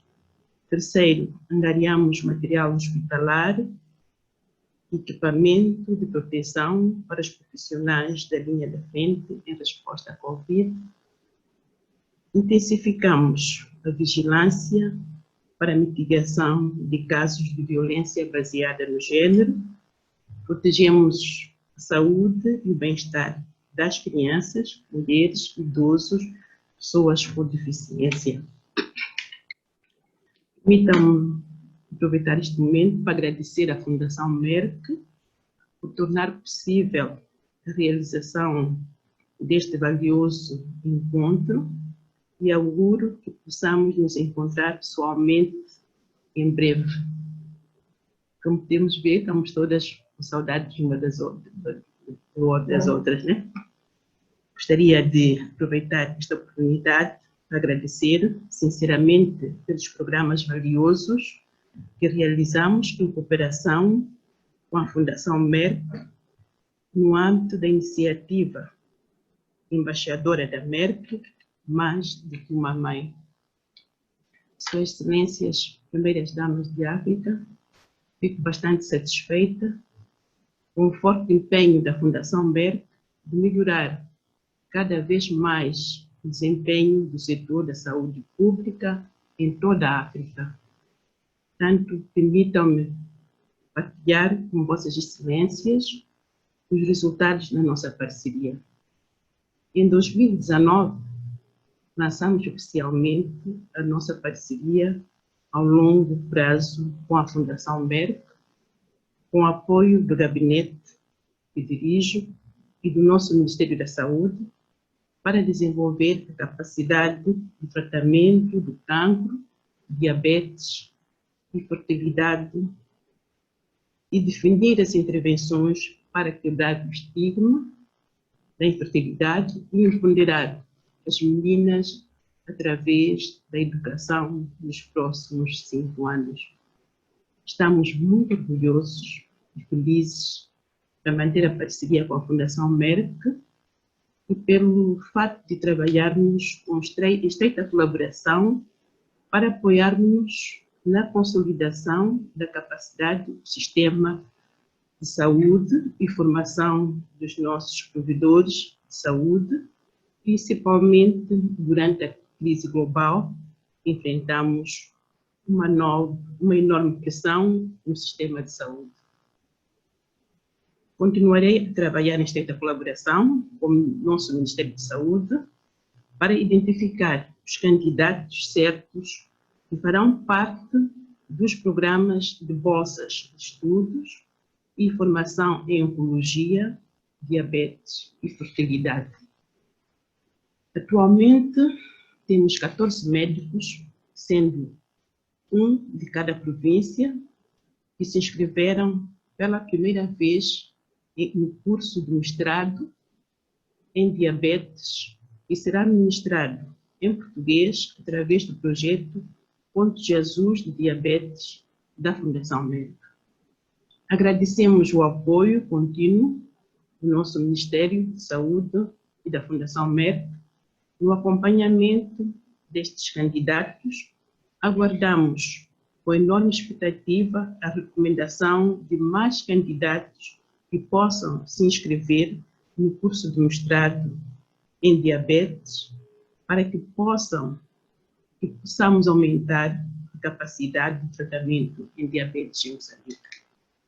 Junto com a Fundação Merck, estou plenamente empenhada em trabalhar em estreita colaboração com vista à apresentação de ideias inovadoras que envolverão diferentes setores para criar uma mudança de cultura com o objetivo de quebrar o estigma da infertilidade e causar um grande impacto no futuro, não muito distante.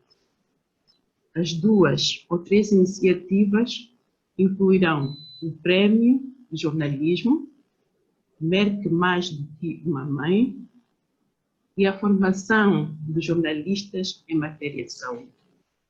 Estamos a planear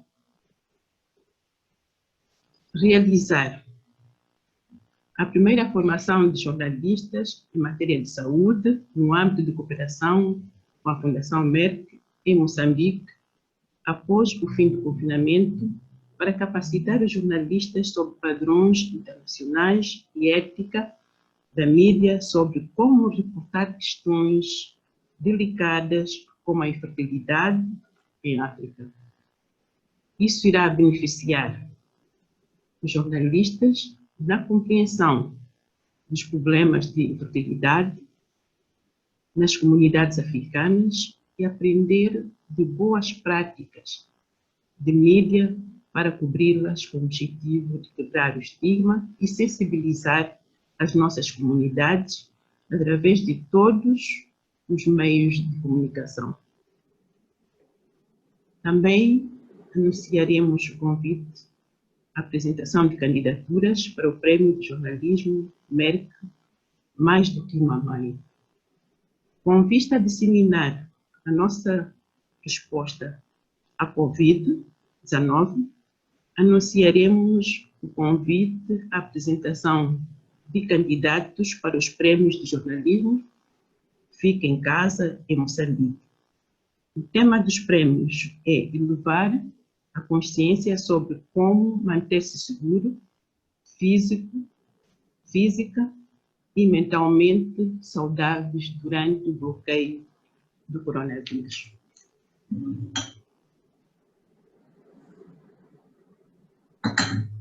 Como sabeis, lançamos um livro de histórias infanto-juvenis inspirador, Como Fazer a Escolha Certa.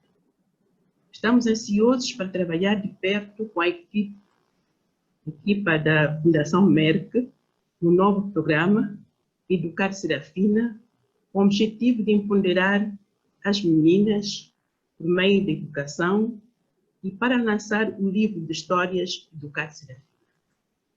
Para inspirar as meninas a se sensibilizar as comunidades sobre a importância da educação feminina. Produzimos ainda a história do José e lançaremos juntos, após o confinamento, um livro de histórias destinado aos estudantes com o objetivo de enfatizar os fortes valores familiares do amor e respeito desde a eternidade e de levar a consciência sobre como quebrar o estigma de infertilidade.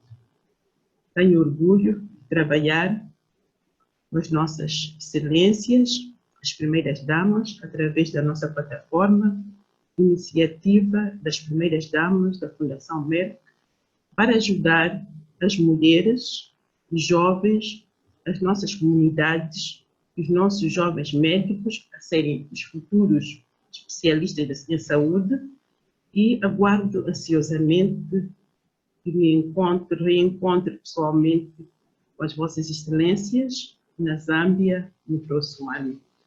Pela vossa atenção, meu muito obrigado.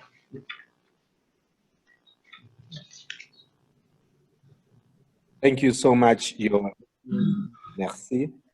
And I also can't wait to come to Mozambique one day. I am so sure that it's a beautiful country. Ladies and gentlemen, let's now move on and listen to Her Excellency Mrs. Monica Chakwera, the First Lady of Malawi. Thank you very much. My dear sisters, excellencies, African First Ladies, salutations to you. Also to our chairman of the Executive Board of MERC, Professor Frank Stangenberg and Stangenberg Haverkamp, Chief Executive Officer of Merck Foundation, Dr. Rasha.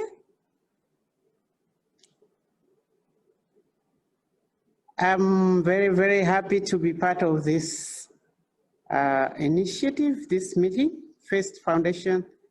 Merck Foundation First Ladies Initiative. And I've been hearing from all you auspicious ladies for what you've been saying about this organization, how you're working together with them. I'm very, very excited with what you're doing, and I'm thinking next year I'll be reporting some things that we would have been involved in these initiatives that are coming forward. As I've already said, I'm a new member, but I'm very excited with what we are doing as an organization. People have talked a lot, so many issues. I'm learning. The Merck Foundation CEO gave me a detailed summary of what the foundation programs are in Malawi and the strategic plans to build healthcare capacity. Also empower girls in education and break the infertility stigma in my country. And I've been listening to the ladies as they've been explaining what is happening in their countries. I'm very encouraged, and I think we'll also achieve a lot. I was very honored to be appointed as ambassador of Make More Than a Mother. I guess in my personal experience, maybe I didn't think much about this problem of infertility, especially for women. But now what other first ladies have been talking about, they've opened up my mind to look at it as really something that we need to be involved and something that we need to help the ladies out there. I'm very excited about the other program of Educating Linda, because that is also very close to my heart. And actually, my own foundation, I will be doing that particular program of educating girls, especially village girls.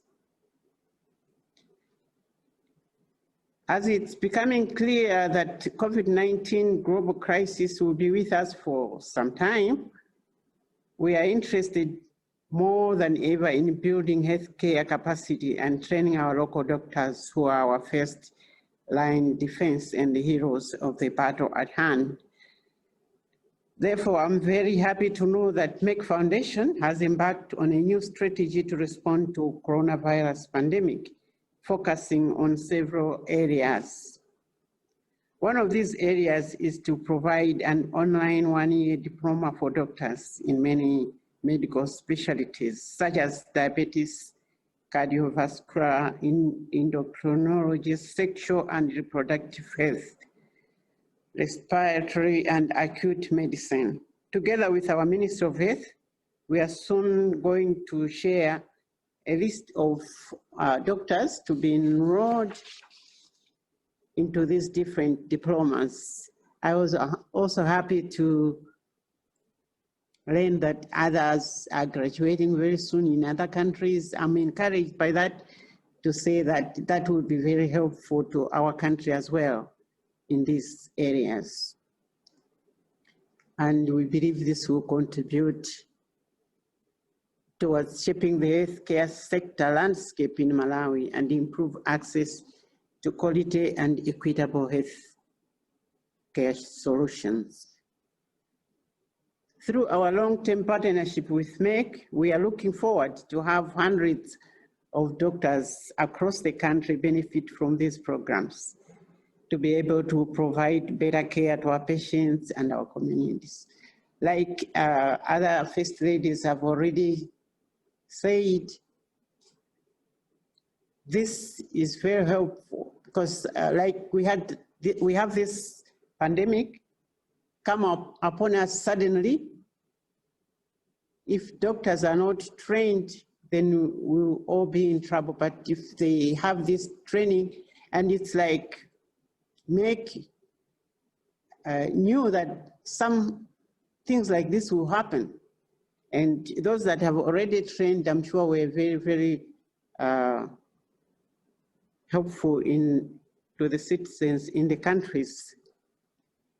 I'm happy to know that Merck Foundation is planning, as part of our partnership, to provide 9 candidates with 1-year oncology fellowship in India to train young doctors from Malawi in various specialties of oncology, with the aim of establishing a skilled team to be able to improve access to quality and equitable cancer care in the country.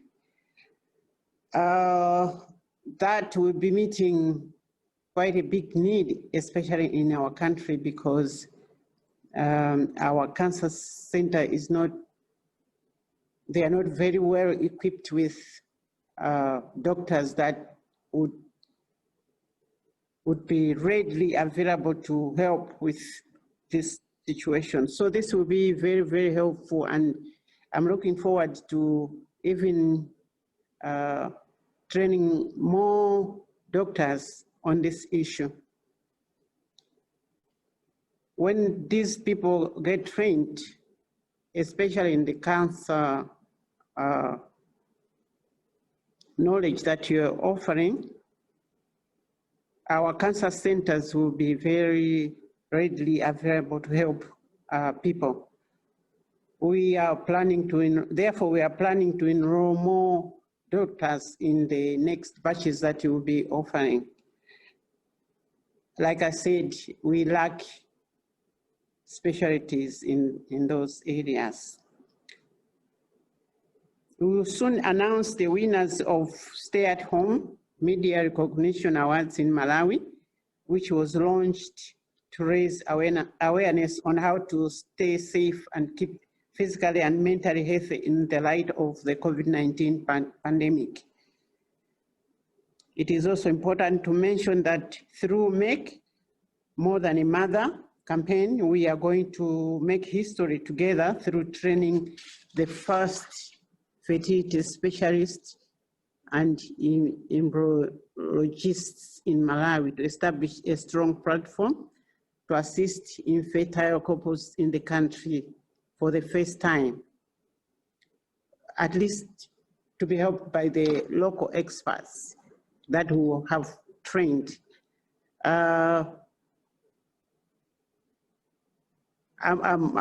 very happy that I've been offered this ambassadorial position, and I'll take it as my priority to work on that, because I don't think we have a lot of people involved in that area.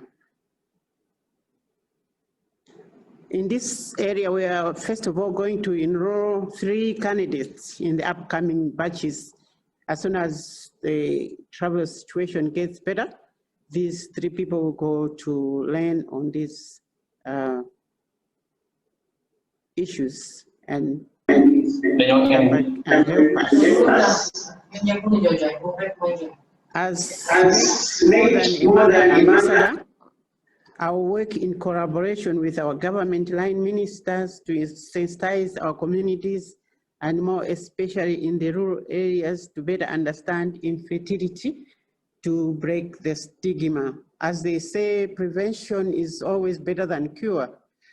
So we will concentrate a lot on prevention. Some of these issues, due to our cultures, they are not talked about.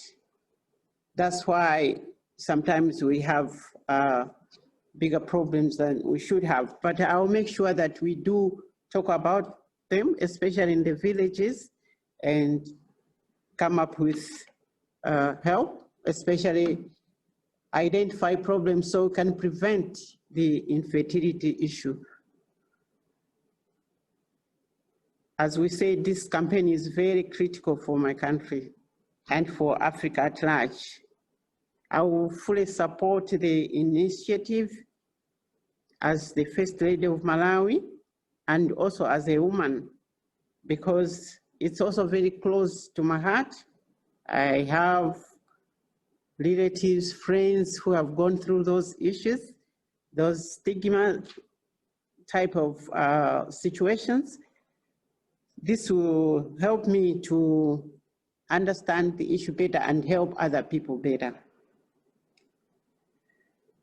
So that will also be done through raising awareness through media, social media, fashion and art, because these are very critical to creating a culture shift to break infertility stigma and to raise awareness about infertility prevention. So I'm planning to concentrate a lot on prevention because I think that is better than dealing with the issue, because they say 85% of infertility is due to untreated infections or some other problems. So that's why I think for me, we'll concentrate more on the prevention. On the Girls Foundation, the girls education, educating Linda, I think that's what they call it here. And that is also my passion. And in my own foundation, I'm gonna do something like that also. That's what I had planned even before I met people to explain to me what they are doing in the country. So I was very excited to hear that program in the Merck Foundation. So we are planning to launch the partnership with Ministry of Education. The Merck Foundation's, we are planning to launch the Merck Foundation's new program, Educating Linda. Like I said, it's my heart, it's at the center of my heart. So we'll be sponsoring 20 best performing girls in their secondary school educations every year. So 20 girls every year in their secondary school education. And I think, and we'll be lobbying in the future that the number could go up more, because you educate a girl, you educate a nation. My dear sisters, you are going to hear more about our achievements in next year, in the future, because like I said, we're just joining, we're just starting. So when we meet in Zambia, we'll give you some update on where we are with our program. in future, we'll be explaining more how we will be going about these program initiatives.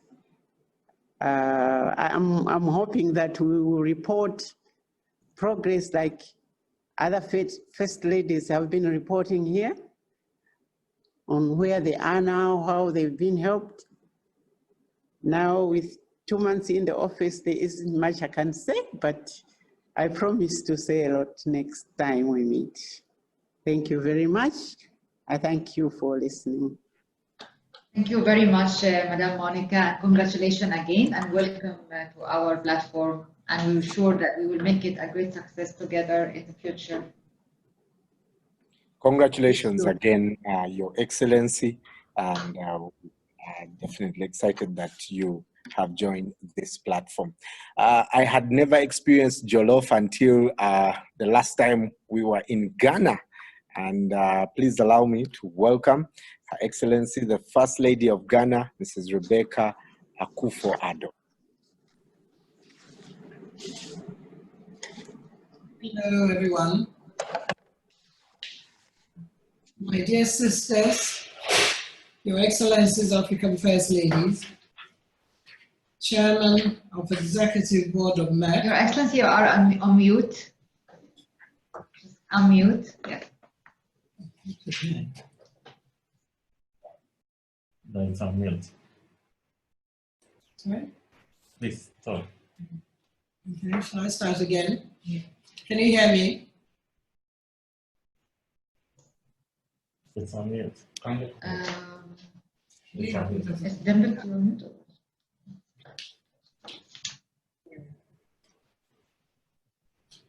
Can you hear? Okay, now? Yes, I think it's unmuted now. Yes, Your Excellency, please. Yes, can you?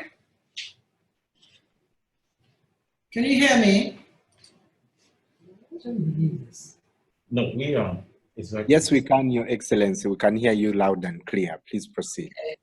My dear sisters, Your Excellencies, African First Ladies, Chairman of Executive Board of Merck, Professor Frank Stangenberg Haverkamp, the CEO of Merck Foundation, Dr. Rasha Kelej, distinguished ladies and gentlemen. It is my absolute joy to meet my dear sister First Ladies, albeit virtually, Dr. Rasha Kelej, Professor Frank Stangenberg Haverkamp, and indeed all the distinguished people joining us today. In partnership with the Merck Foundation, Ghana organized the 6th luminary in Accra last year. This brought to the fore high-level political engagement on infertility and the abuse suffered by women as a consequence. Today, I wish to thank all of you for your support and participation in the 6th luminary. I look forward to seeing you all in Zambia next year, God willing. We all know how the global COVID-19 pandemic has brought the world to its knees and put enormous strain on health systems all over the world. Each of us know how hard we have been hit in our respective countries. Therefore, we all recognize the importance of collaboration in navigating the uncertainty our countries face. My dear sisters, now more than ever, we realize the significance of building our healthcare capacity, including training of more healthcare providers at all levels. In saying this, I recognize and appreciate our partnership with Merck Foundation. This partnership is supporting our countries to provide quality, improved healthcare to our people. Thank you, Merck Foundation.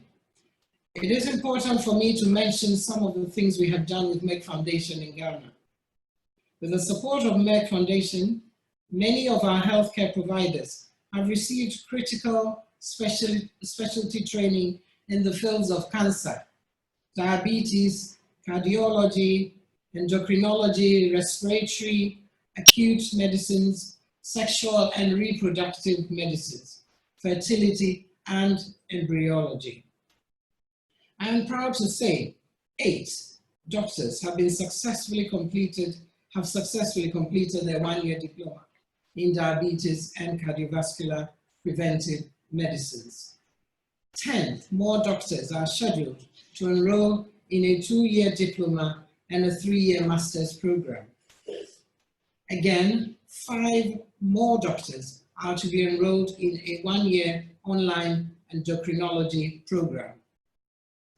When it comes to management of infertility, Merck Foundation has graciously trained 7 candidates in embryology and will further enroll 5 doctors to a 1-year online diploma in sexual and reproductive medicine, followed by a year's master's degree. This will greatly improve women's health in general and reproductive health in particular in Ghana. Through the Merck Cancer Access Program, we have enrolled 8 doctors on a 1-year and 2-year oncology fellowship and master's degree programs. We are working with our Ministry of Health to enroll more doctors on these programs. This would make a real difference to our healthcare delivery system. Merck Foundation has been most helpful in our response to the coronavirus. They have made it possible for us to enroll 4 doctors on a 1-year online postgraduate diploma in respiratory medicines and a 1-year online postgraduate diploma in acute medicine from University of South Wales. We have also launched an inspiring storybook, Make the Right Choice, Stay at Home, to raise awareness on how to stay safe and keep physically and mentally healthy during the coronavirus lockdown. Merck Foundation also made donations to support the livelihood of women and casual workers' families during the coronavirus lockdown. We are very grateful for the support. The education of girls is dear to my heart, so I was excited to work with the Merck Foundation to execute our TV program, Because I Want to Be. This is a television mentoring program with the aim to reduce dropout rates for adolescent girls and to provide employable skills to school dropouts who cannot go back to school. We are also concluding discussions to inspire girls and sensitize communities about the importance of girl education and the Merck Foundation's Educating Linda program. Through this program, we will sponsor 20 high-performing girls to complete their education. I would like to thank Merck Foundation for their commitment to supporting healthcare systems, women and girls in Ghana and Africa. I also commend them for broadening the discussions on infertility by organizing competitions in fashion, film, and journalism. Finally, I would like to say that our thoughts and prayers are with all who have been affected by the global COVID-19 pandemic. Thank you, Merck Foundation, for being such an awesome partner. Thank you so much. Thank you very much, Madame Rebecca. It was a great memories when we were in Ghana last year. And I hope that we can make it very soon to meet in person, hopefully after this pandemic ends and we are all safe and healthy. Thank you very much. See you soon. Thank you very much, Your Excellency. Now let me welcome Her Excellency Mrs. Fatoumata Barbaro, the First Lady of the Gambia. Thank you. My dear sisters, Your Excellencies, First Ladies of our dear Africa, Chairperson of Executive Board of Merck, Professor Frank, CEO of Merck Foundation, Dr. Rasha. Ladies and gentlemen, good afternoon to you all.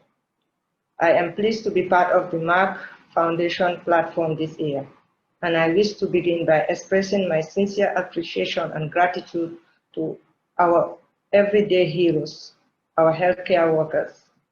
This sacrifice, commitment, and courage in fighting this pandemic deserve our deepest gratitude and appreciation during these trying times. We have realized now more than ever before the importance of their role and our responsibility is to support and empower them further so that they can continue to defeat this virus. In the Gambia, our partnership with Merck Foundation focuses on building healthcare capacity by training healthcare providers at all levels.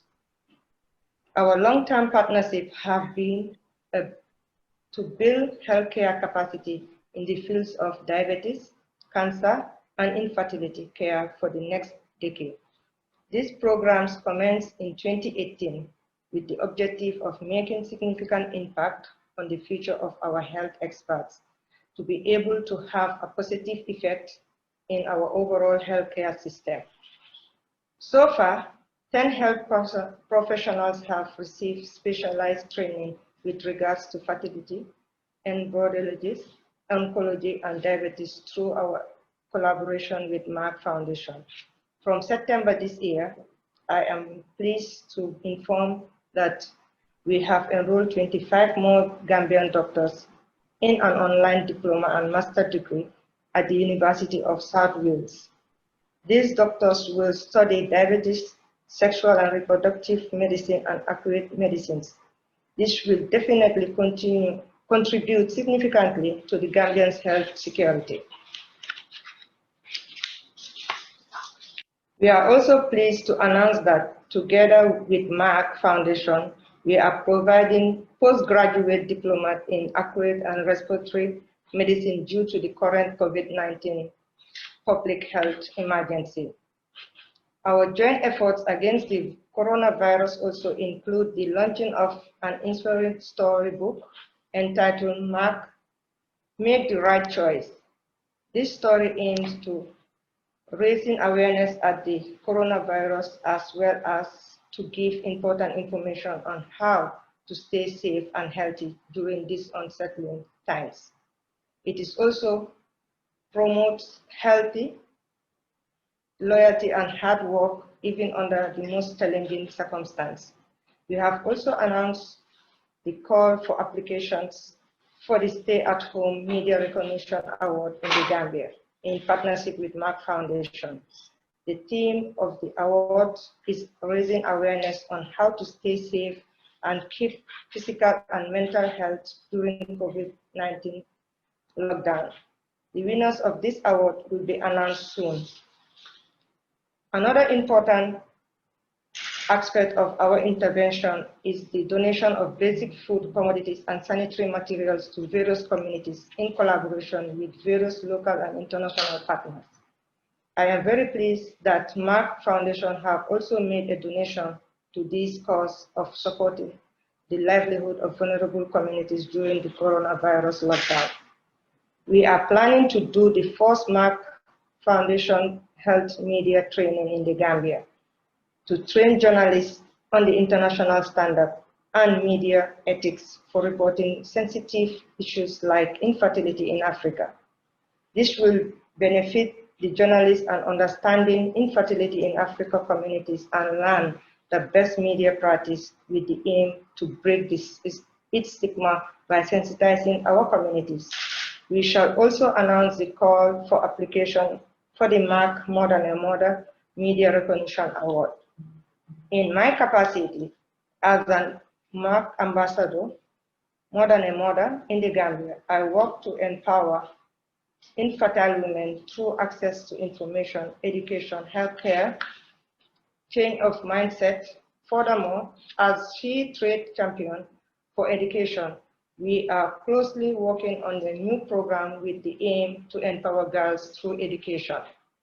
We wish to launch the Educating Mariama, a storybook to inspire girls and sensitize communities about the importance of girls' education. We continue to work on other ventures on education such as Musa's story and look forward to making a positive impact within the education sector as well. Excellencies, ladies and gentlemen, I would like to conclude by thanking Merck Foundation for hosting us today, and I wish to assure you of my continuous support. I thank you for your kind attention. Thank you very much, Madam Fatoumata. And I am happy to tell you that I started already the gardening as you explained in your video. It was really good for time of lockdown. Thank you. Thank you very much, Your Excellency. And note what the First Lady of the Republic of Zimbabwe had to leave, but we'll continue with our next keynote speech from the First Lady of the Central African Republic, Her Excellency, Madame Brigitte Tudera. Welcome.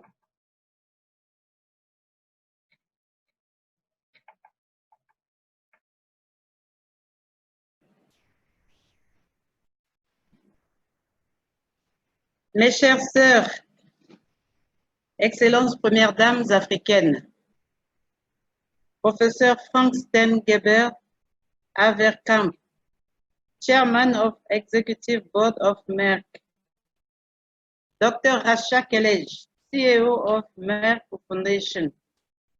Dans ce contexte mondial de riposte à la propagation de la COVID-19, je voudrais transmettre mes remerciements aux héros du quotidien en première ligne de cette pandémie qui accomplissent leur travail critique et souvent stressant depuis quelques mois.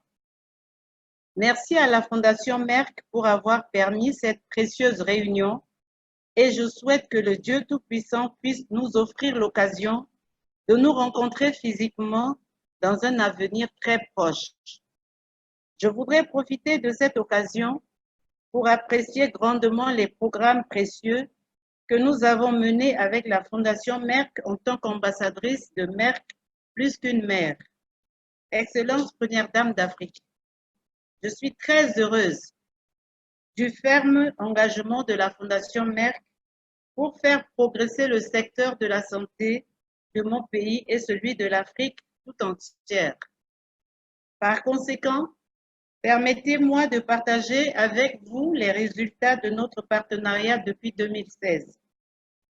Nous avons officiellement lancé notre partenariat à long terme avec la Fondation Merck, avec le soutien de ma fondation et de nos ministères de la Santé en 2018, pour renforcer la capacité des soins du cancer, du diabète et de la fertilité et définir des interventions pour briser la stigmatisation liée à l'infertilité pour les 5 prochaines années. Son Excellence, le président de la République, chef de l'État et moi étions très heureux d'accueillir en République centrafricaine en novembre 2018 nos chers amis, le docteur Rasha, le Chief Executive Officer de Merck Foundation, et le professeur Frank, Chairman de Merck Foundation, qui ont eu l'occasion d'apprécier la mise en œuvre de l'initiative Merck plus qu'une mère, à travers le projet Empowering Berna, où nous avions créé de petits commerces pour les femmes infertiles et nous les avions formées à gérer leur propre commerce pour qu'elles puissent avoir un revenu, de devenir indépendantes. La première étape a concerné 54 femmes victimes de stigmatisation et de discrimination et la seconde, 59 femmes qui ont bénéficié d'un appui de la Fondation Merck et mènent différentes activités génératrices de revenus dont les principales sont l'élevage de porcs et de caprins, la vente de produits manufacturés et agricoles, la couture. Ces femmes se sont transformées et ont eu confiance en elles, malgré la modestie des appuis. Merci à la Fondation Merck de nous avoir aidés à atteindre cet objectif.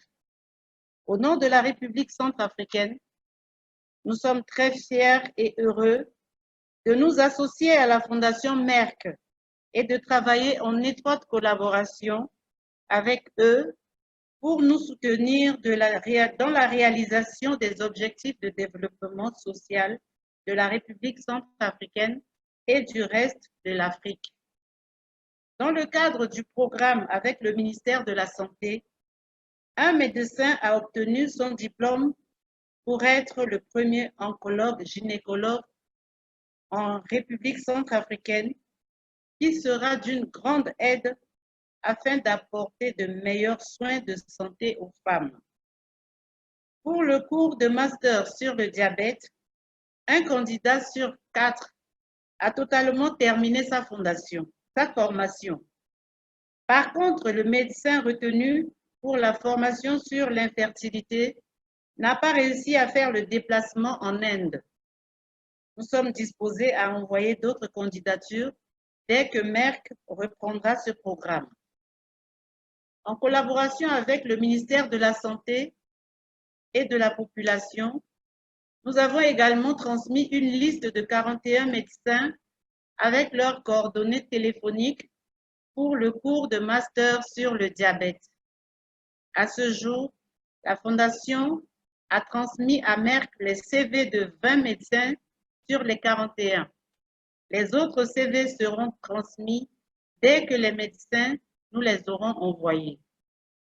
En collaboration avec la Fondation Merck, nous nous engageons pleinement à travailler pour introduire des idées innovantes qui impliqueront différents secteurs, afin de créer un changement de culture dans le but de briser la stigmatisation de l'infertilité et d'avoir un grand impact en peu de temps. Ces autres initiatives concernent la formation des médias sur la santé. Nous prévoyons faire la première formation des médias sur la santé de la reproduction en République centrafricaine après le confinement dû au coronavirus.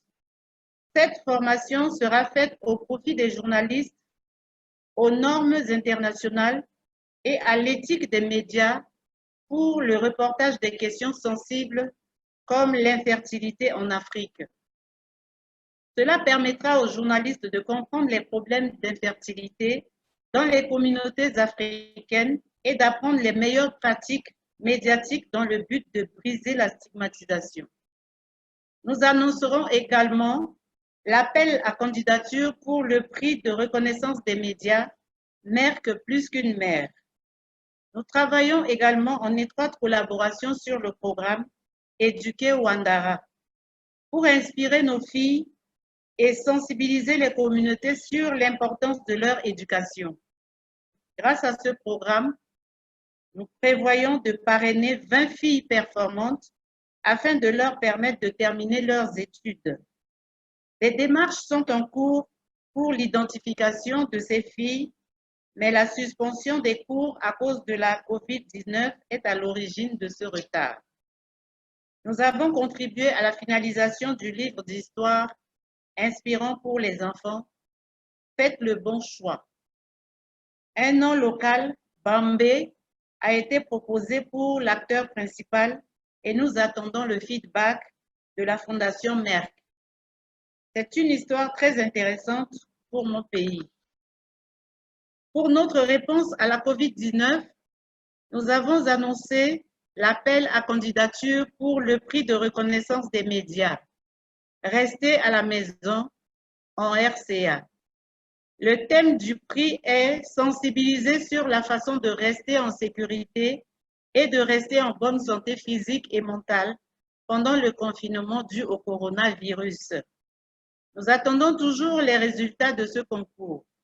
Nous avons également appuyé le gouvernement dans la lutte contre la COVID-19 par la promotion des mesures barrières à travers la sensibilisation avec différents canaux de communication, la distribution des kits de nettoyage des mains, la fourniture d'eau potable, des cache-nez et des thermomètres infrarouges, dont de la première dame de Chine. Je voudrais saisir cette opportunité pour remercier la première dame du Congo pour son plaidoyer auprès de notre sœur, première dame de la Chine, relative à ce don.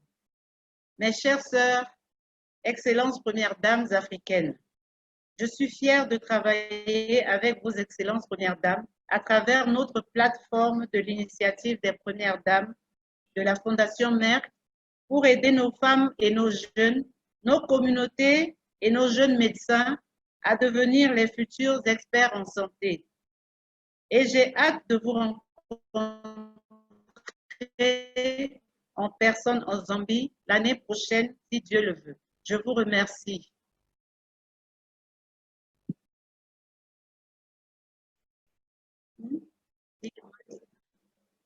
Thank you very much, Your Excellency. Dr. Rasha, go ahead. Yes, thank you very much, Madam Brigitte, for the introduction. I wish that we can meet very soon again in person. Thank you. Let's now listen to the First Lady of Botswana, Her Excellency Mrs. Neogen Masisi. Welcome. My dear sisters, Your Excellencies, First Ladies, Chairman of Executive Board of Merck Foundation, Professor Frank Stangenberg Haverkamp, CEO Merck Foundation, Dr. Rasha, ladies and gentlemen, and all participants joining us this afternoon. I wish you all a very good afternoon. And I'd just like to echo what my other sisters said, that I'm delighted to see you again after a very long time. My sisters, I'm immensely delighted to be in attendance to participate at the Merck Foundation First Ladies Initiative Summit, which gives all of us, ambassadors of Merck More Than a Mother, an opportunity to share experiences and progress on our joint programs with Merck Foundation.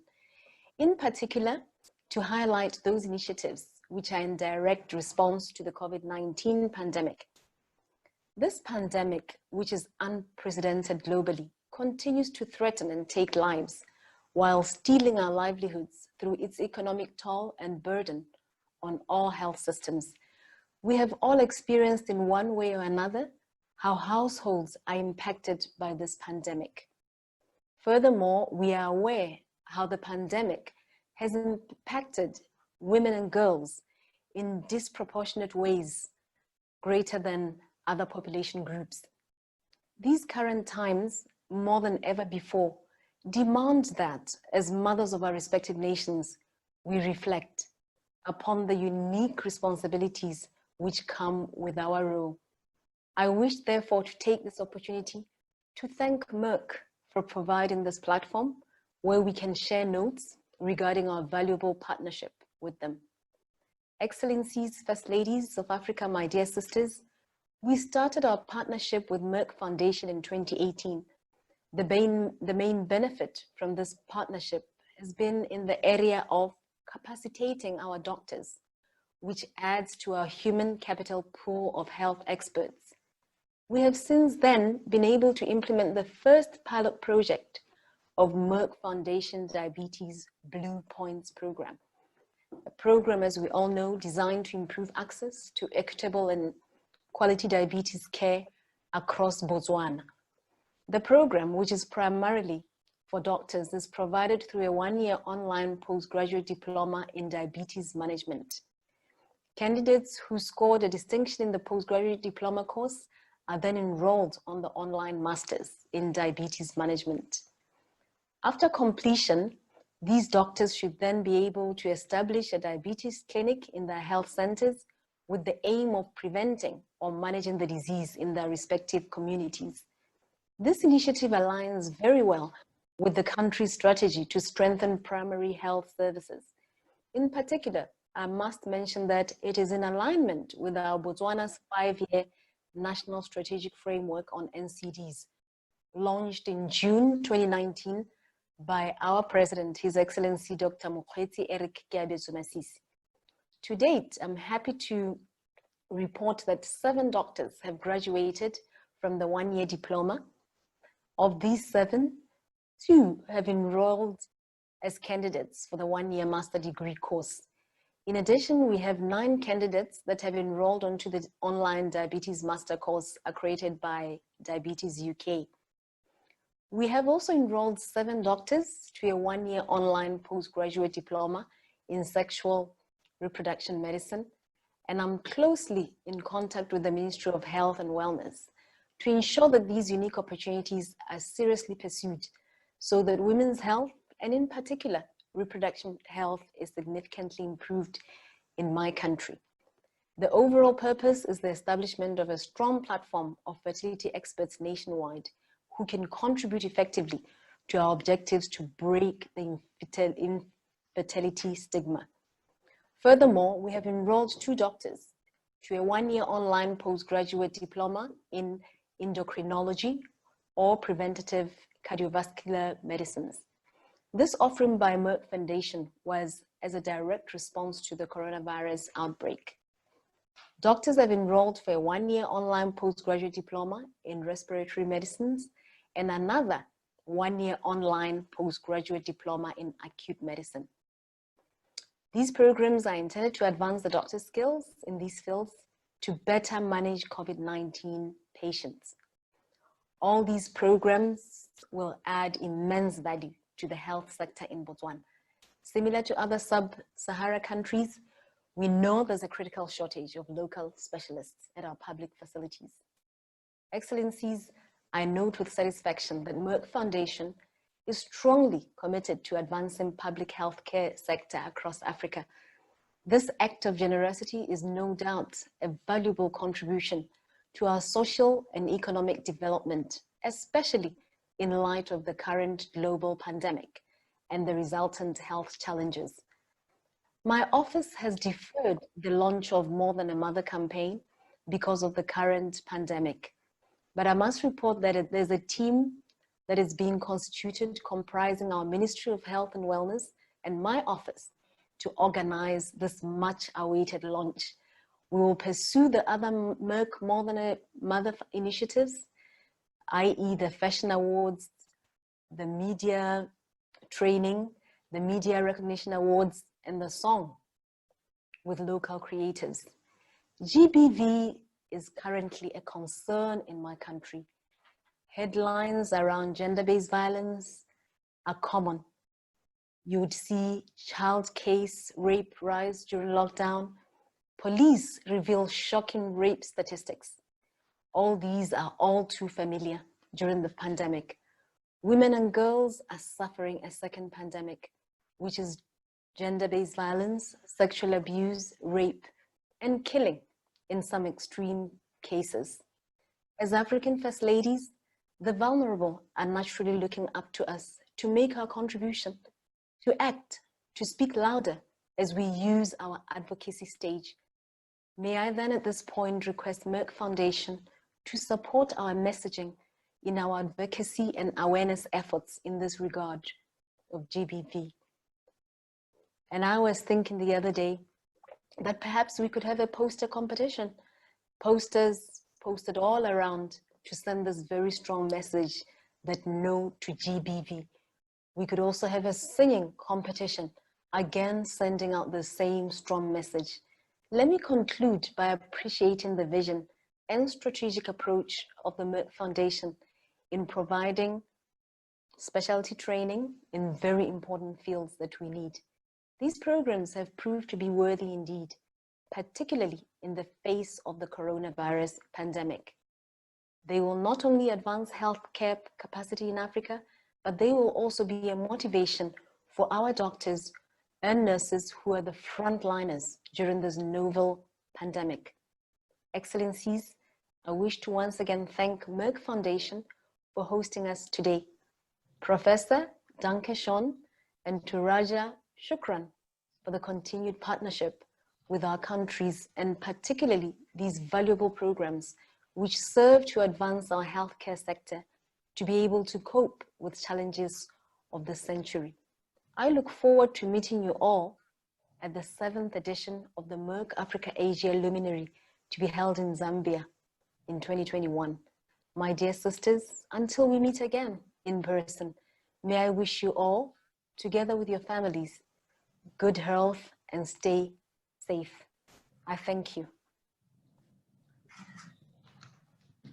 Thank you very much, Madam Neo, for the nice speech, and I will take forward your suggestion and idea for the new program about domestic violence. It's a great thought, and it will be very successful and can contribute massively through all these innovative ideas you mentioned to create a culture shift and say no to violence. together. Thank you very much. Thank you, Rasha. Thank you very much, Your Excellency. I'm also thrilled by the poster campaign. I think that's going to be interesting, especially in bringing young people on board. Let's now listen to the First Lady of Angola, Her Excellency Mrs. Ana Diaz Lourenço. Welcome. Thank you very much for...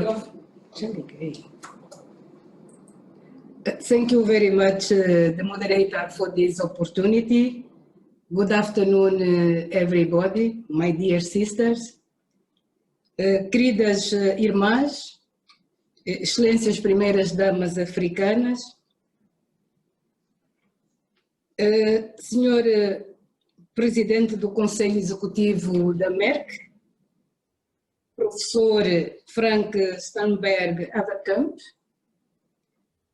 excelentíssima senhora presidente do Conselho de Administração da Fundação Merck, doutora Rasha Kelej, é com bastante satisfação que participo pela primeira vez nesta prestigiada plataforma, iniciativa das primeiras damas da Fundação Merck. Por isso, sinto-me honrada pelo vosso convite e muito feliz por fazer parte desta prestigiada plataforma. Mais uma vez, obrigada, Rasha. Mais uma vez, obrigada, Mônica, por me terem dado esta oportunidade de fazer parte desta iniciativa.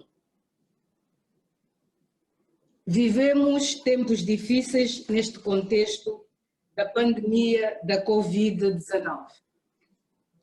Felizmente, o desenvolvimento das novas tecnologias nestes tempos modernos permitem, mesmo de forma virtual, que possamos estar juntas para manter um diálogo aberto, para definirmos estratégias a fim de se mitigar os efeitos adversos desta crise, que é global e requer uma abordagem coordenada e também global.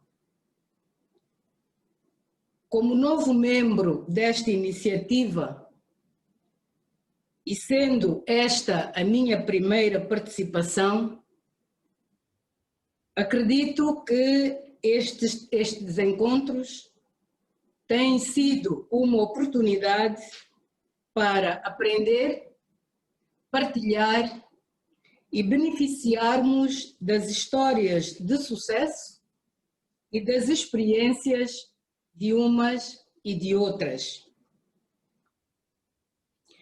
A pandemia do Covid-19 mostrou ao mundo que devemos estar unidos neste combate, que é importante a participação sociopolítica de todos os atores sociais, especialmente da mulher, num esforço coordenado para uma cobertura da saúde universal. Os nossos países enfrentam sérias dificuldades para garantir que os serviços básicos, tais como saúde, educação, água potável, alimentação, entre outros, cheguem a todos os cidadãos. Os sistemas nacionais de saúde, desde já subcarregados por falta de recursos humanos, financeiros e estruturas sanitárias suficientes para fazer face às doenças intercorrentes, foram de sobremaneira agravados pela pandemia do Covid-19. Covid-19.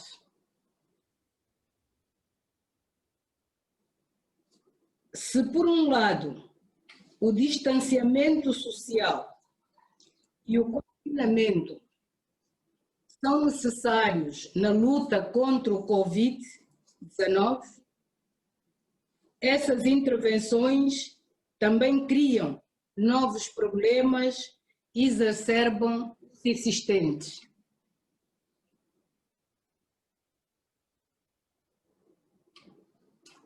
Os desafios ligados ao desemprego, já por si, conduzem à depressão.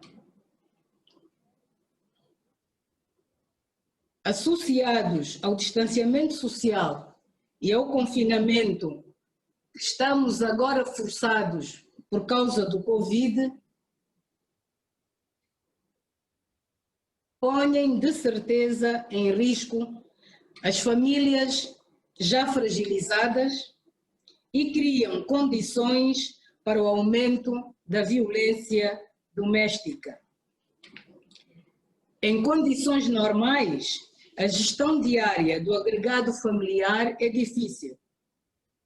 Com a pandemia do Covid, ainda se agravaram mais perante o estado emocional, psicológico e educacional dos indivíduos em sociedade, ou na sociedade.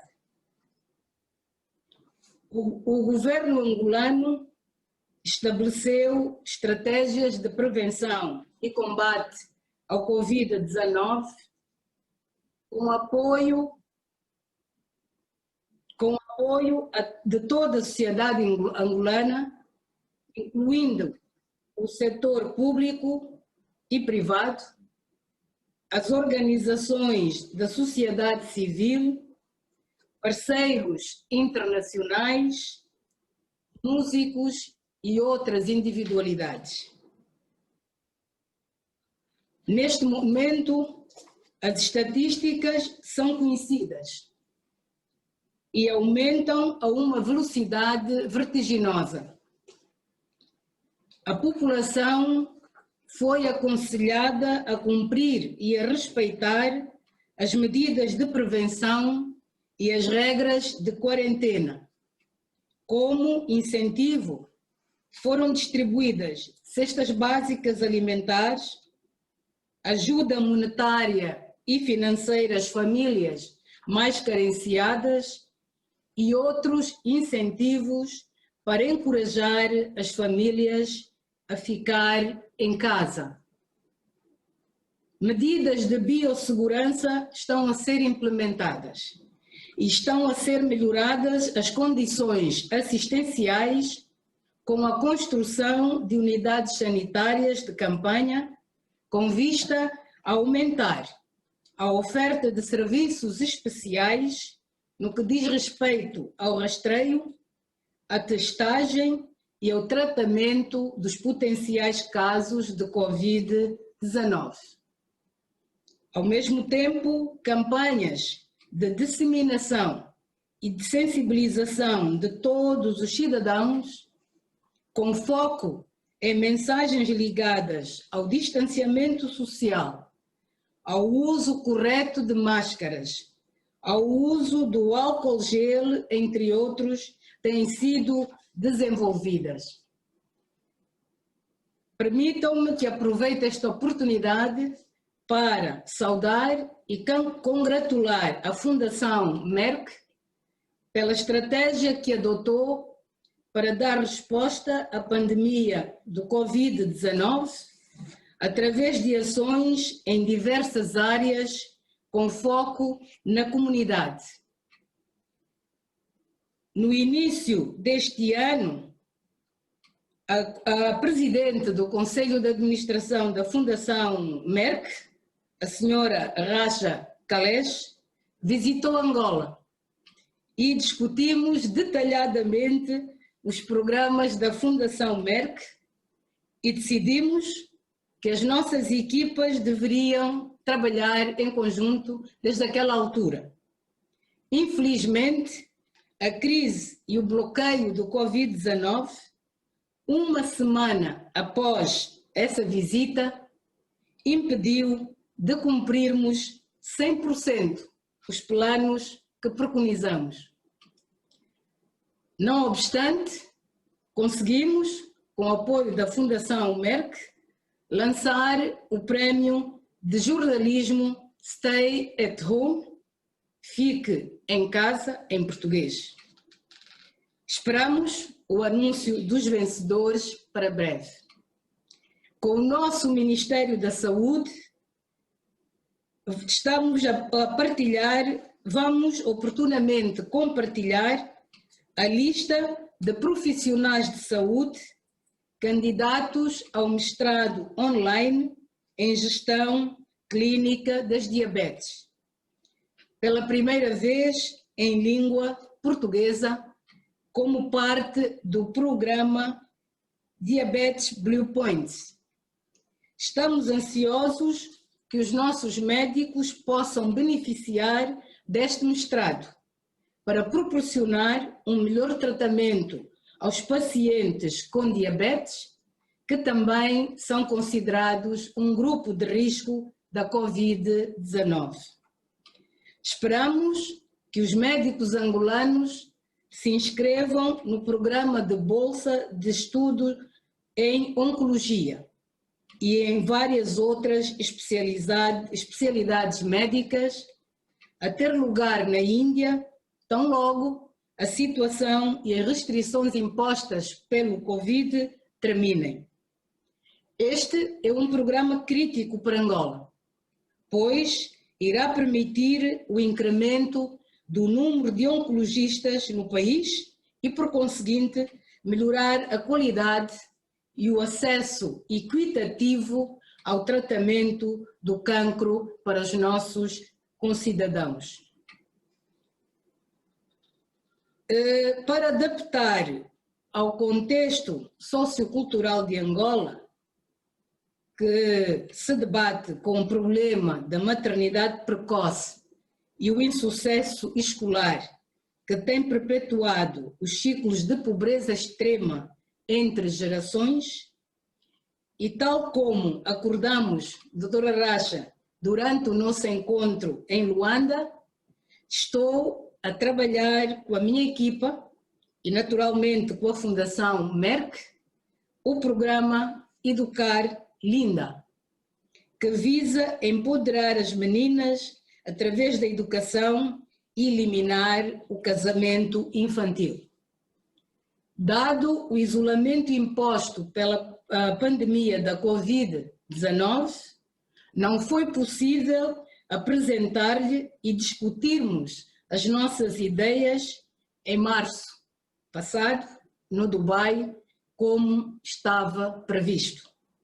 No entanto, a minha equipa concluiu o trabalho e aproveito a oportunidade para anunciar os principais tópicos do nosso programa. A Linda será a nossa UESA, que em língua nacional quimbundo significa até que enfim a menina chegou.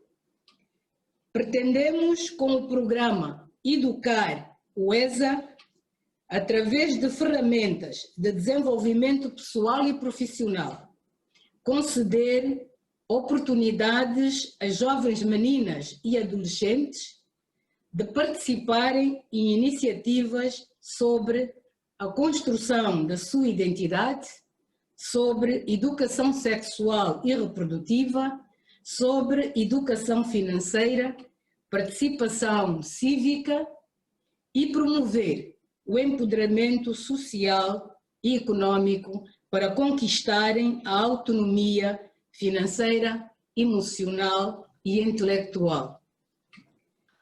Além do lançamento do livro em estreita colaboração com a Fundação Merck, queremos também criar o Clube da UESA, desenvolver um programa de literacia financeira para jovens meninas, estimular a criatividade e realizar um estudo holístico sobre a menina em Angola, para melhor a compreender e enquadrar as iniciativas futuras.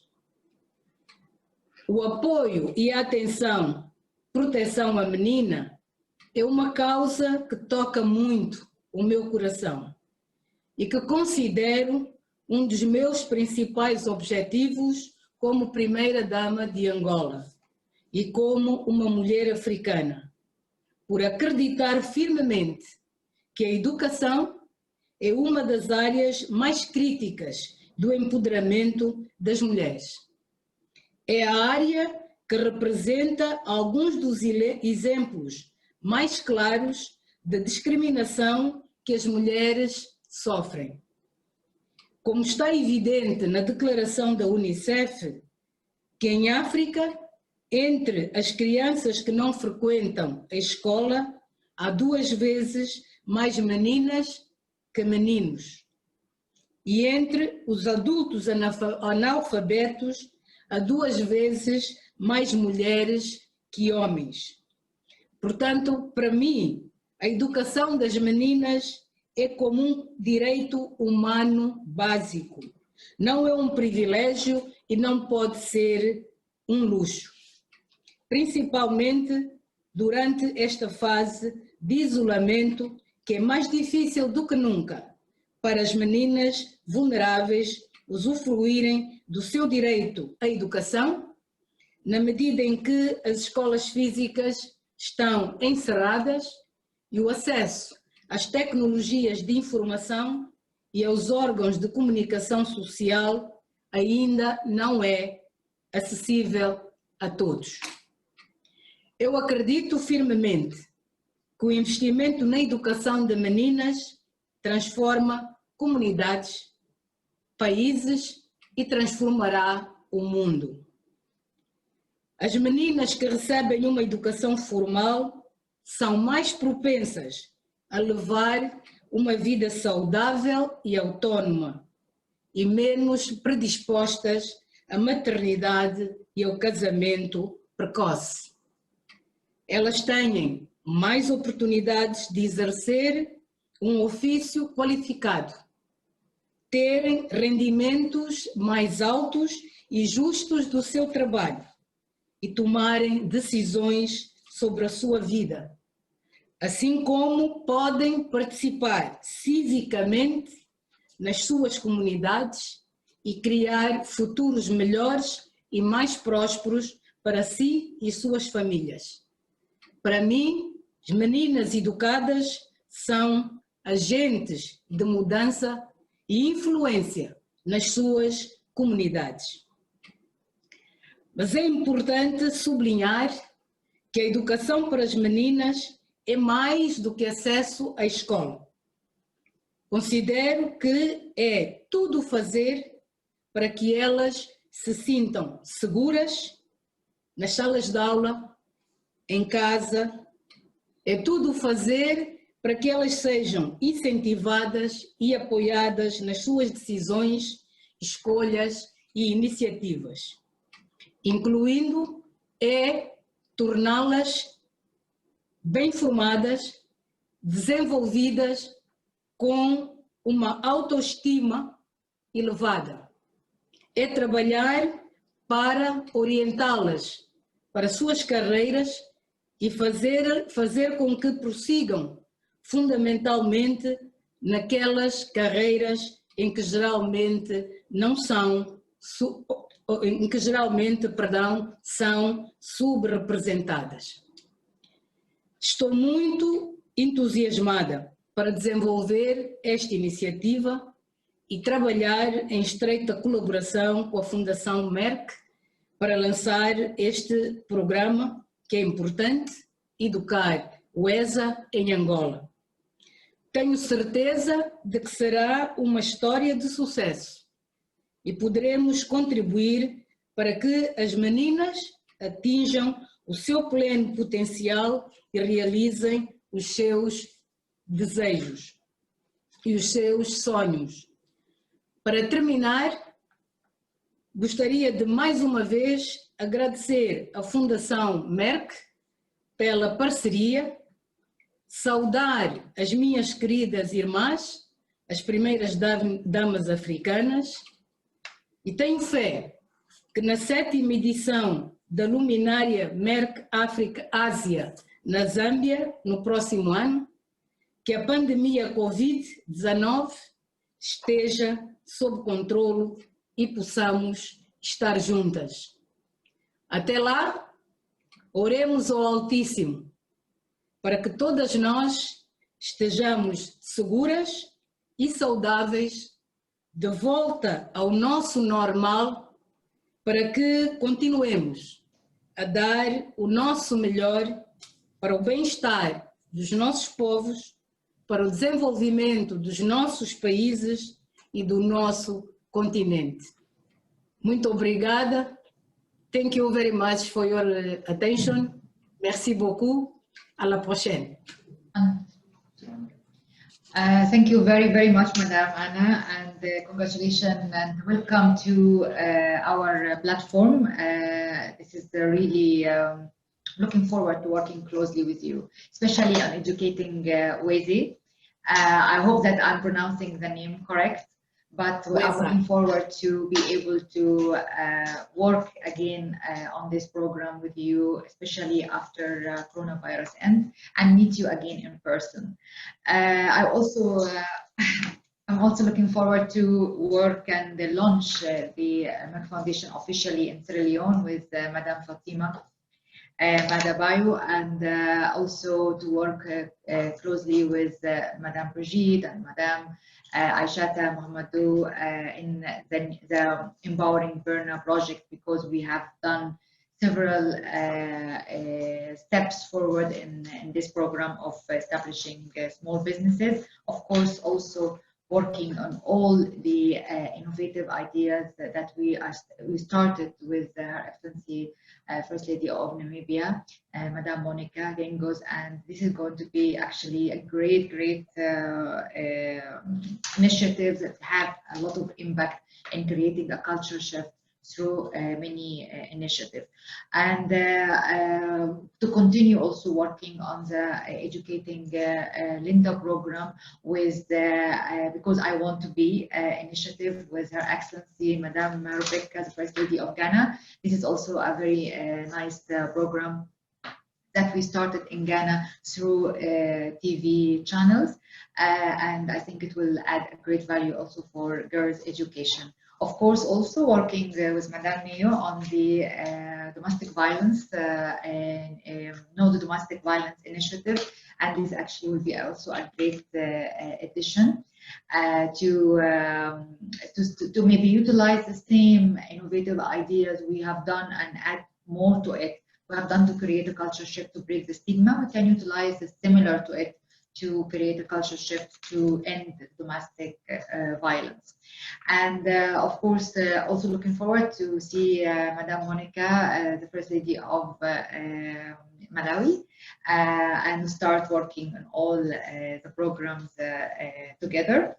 Thank you very much for all of you. I would like to just to summarize two things that during or through Merck Foundation programs to build the healthcare capacity and train the doctor in clinical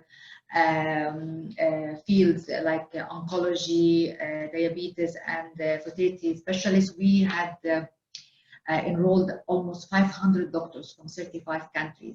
But recently, with the new strategy of the online education and all these online programs we are doing to compensate, of course, the lack or the inability to travel to get the clinical training in India or Egypt or the places we had already institutions and training centers, we enrolled more than 350 doctors from Africa in these programs, and we are going to also enroll more. So I think these doctors, they are not going to get only normal training like 1 or 2, 3 days. No, it is actually a long-term training, minimum 1 year, and this will add a great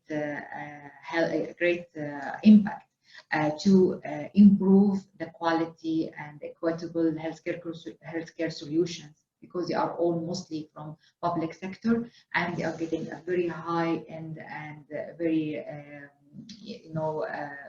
skilled training, that it is really recognized by most reputable universities. So I am actually looking forward to see the results in the near future. And I think after graduation of all these doctors, maybe by next year, it will transform and reshape the landscape of healthcare in the continent in many, many fields. And it will never be done or be successful without the valuable partnership we have with you. Because without you, without selecting or identifying the right candidate, without the following up and establishing a concrete partnership with the ministries that helping to make this happen, without the follow up with the candidates to ensure that they're taking it seriously and capitalize on the opportunity and go back and work in their public sector in their country, will never be successful. It will never happen. Even if we have the fund and we have the means, it will never be achieved without you and without your support. That's why I'm very much acknowledging and grateful for this partnership, and I know this success will never happen without you being on board and have all this passion and dedicate your time and efforts and your team to make it happen. It's for you, for your countries, for your people, and this is, I think, our mission and vision. Thank you very, very much for your time. Thank you. Thank you very much, Dr. Rasha. Thank you very much. I think we can leave the meeting now, and I'm looking forward to see you soon in person in Zambia. And we will be in touch with you and your team individually after this meeting. Thank you very, very much. Bye. Bye. Thank you. Merci. Thank you. Bye-bye. Thank you. Thank you very much. Bye-bye. Bye-bye. Thank you.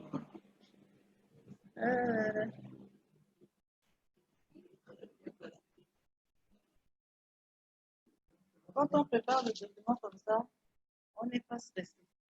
C'est ça. Ah, bien. Ah ouais.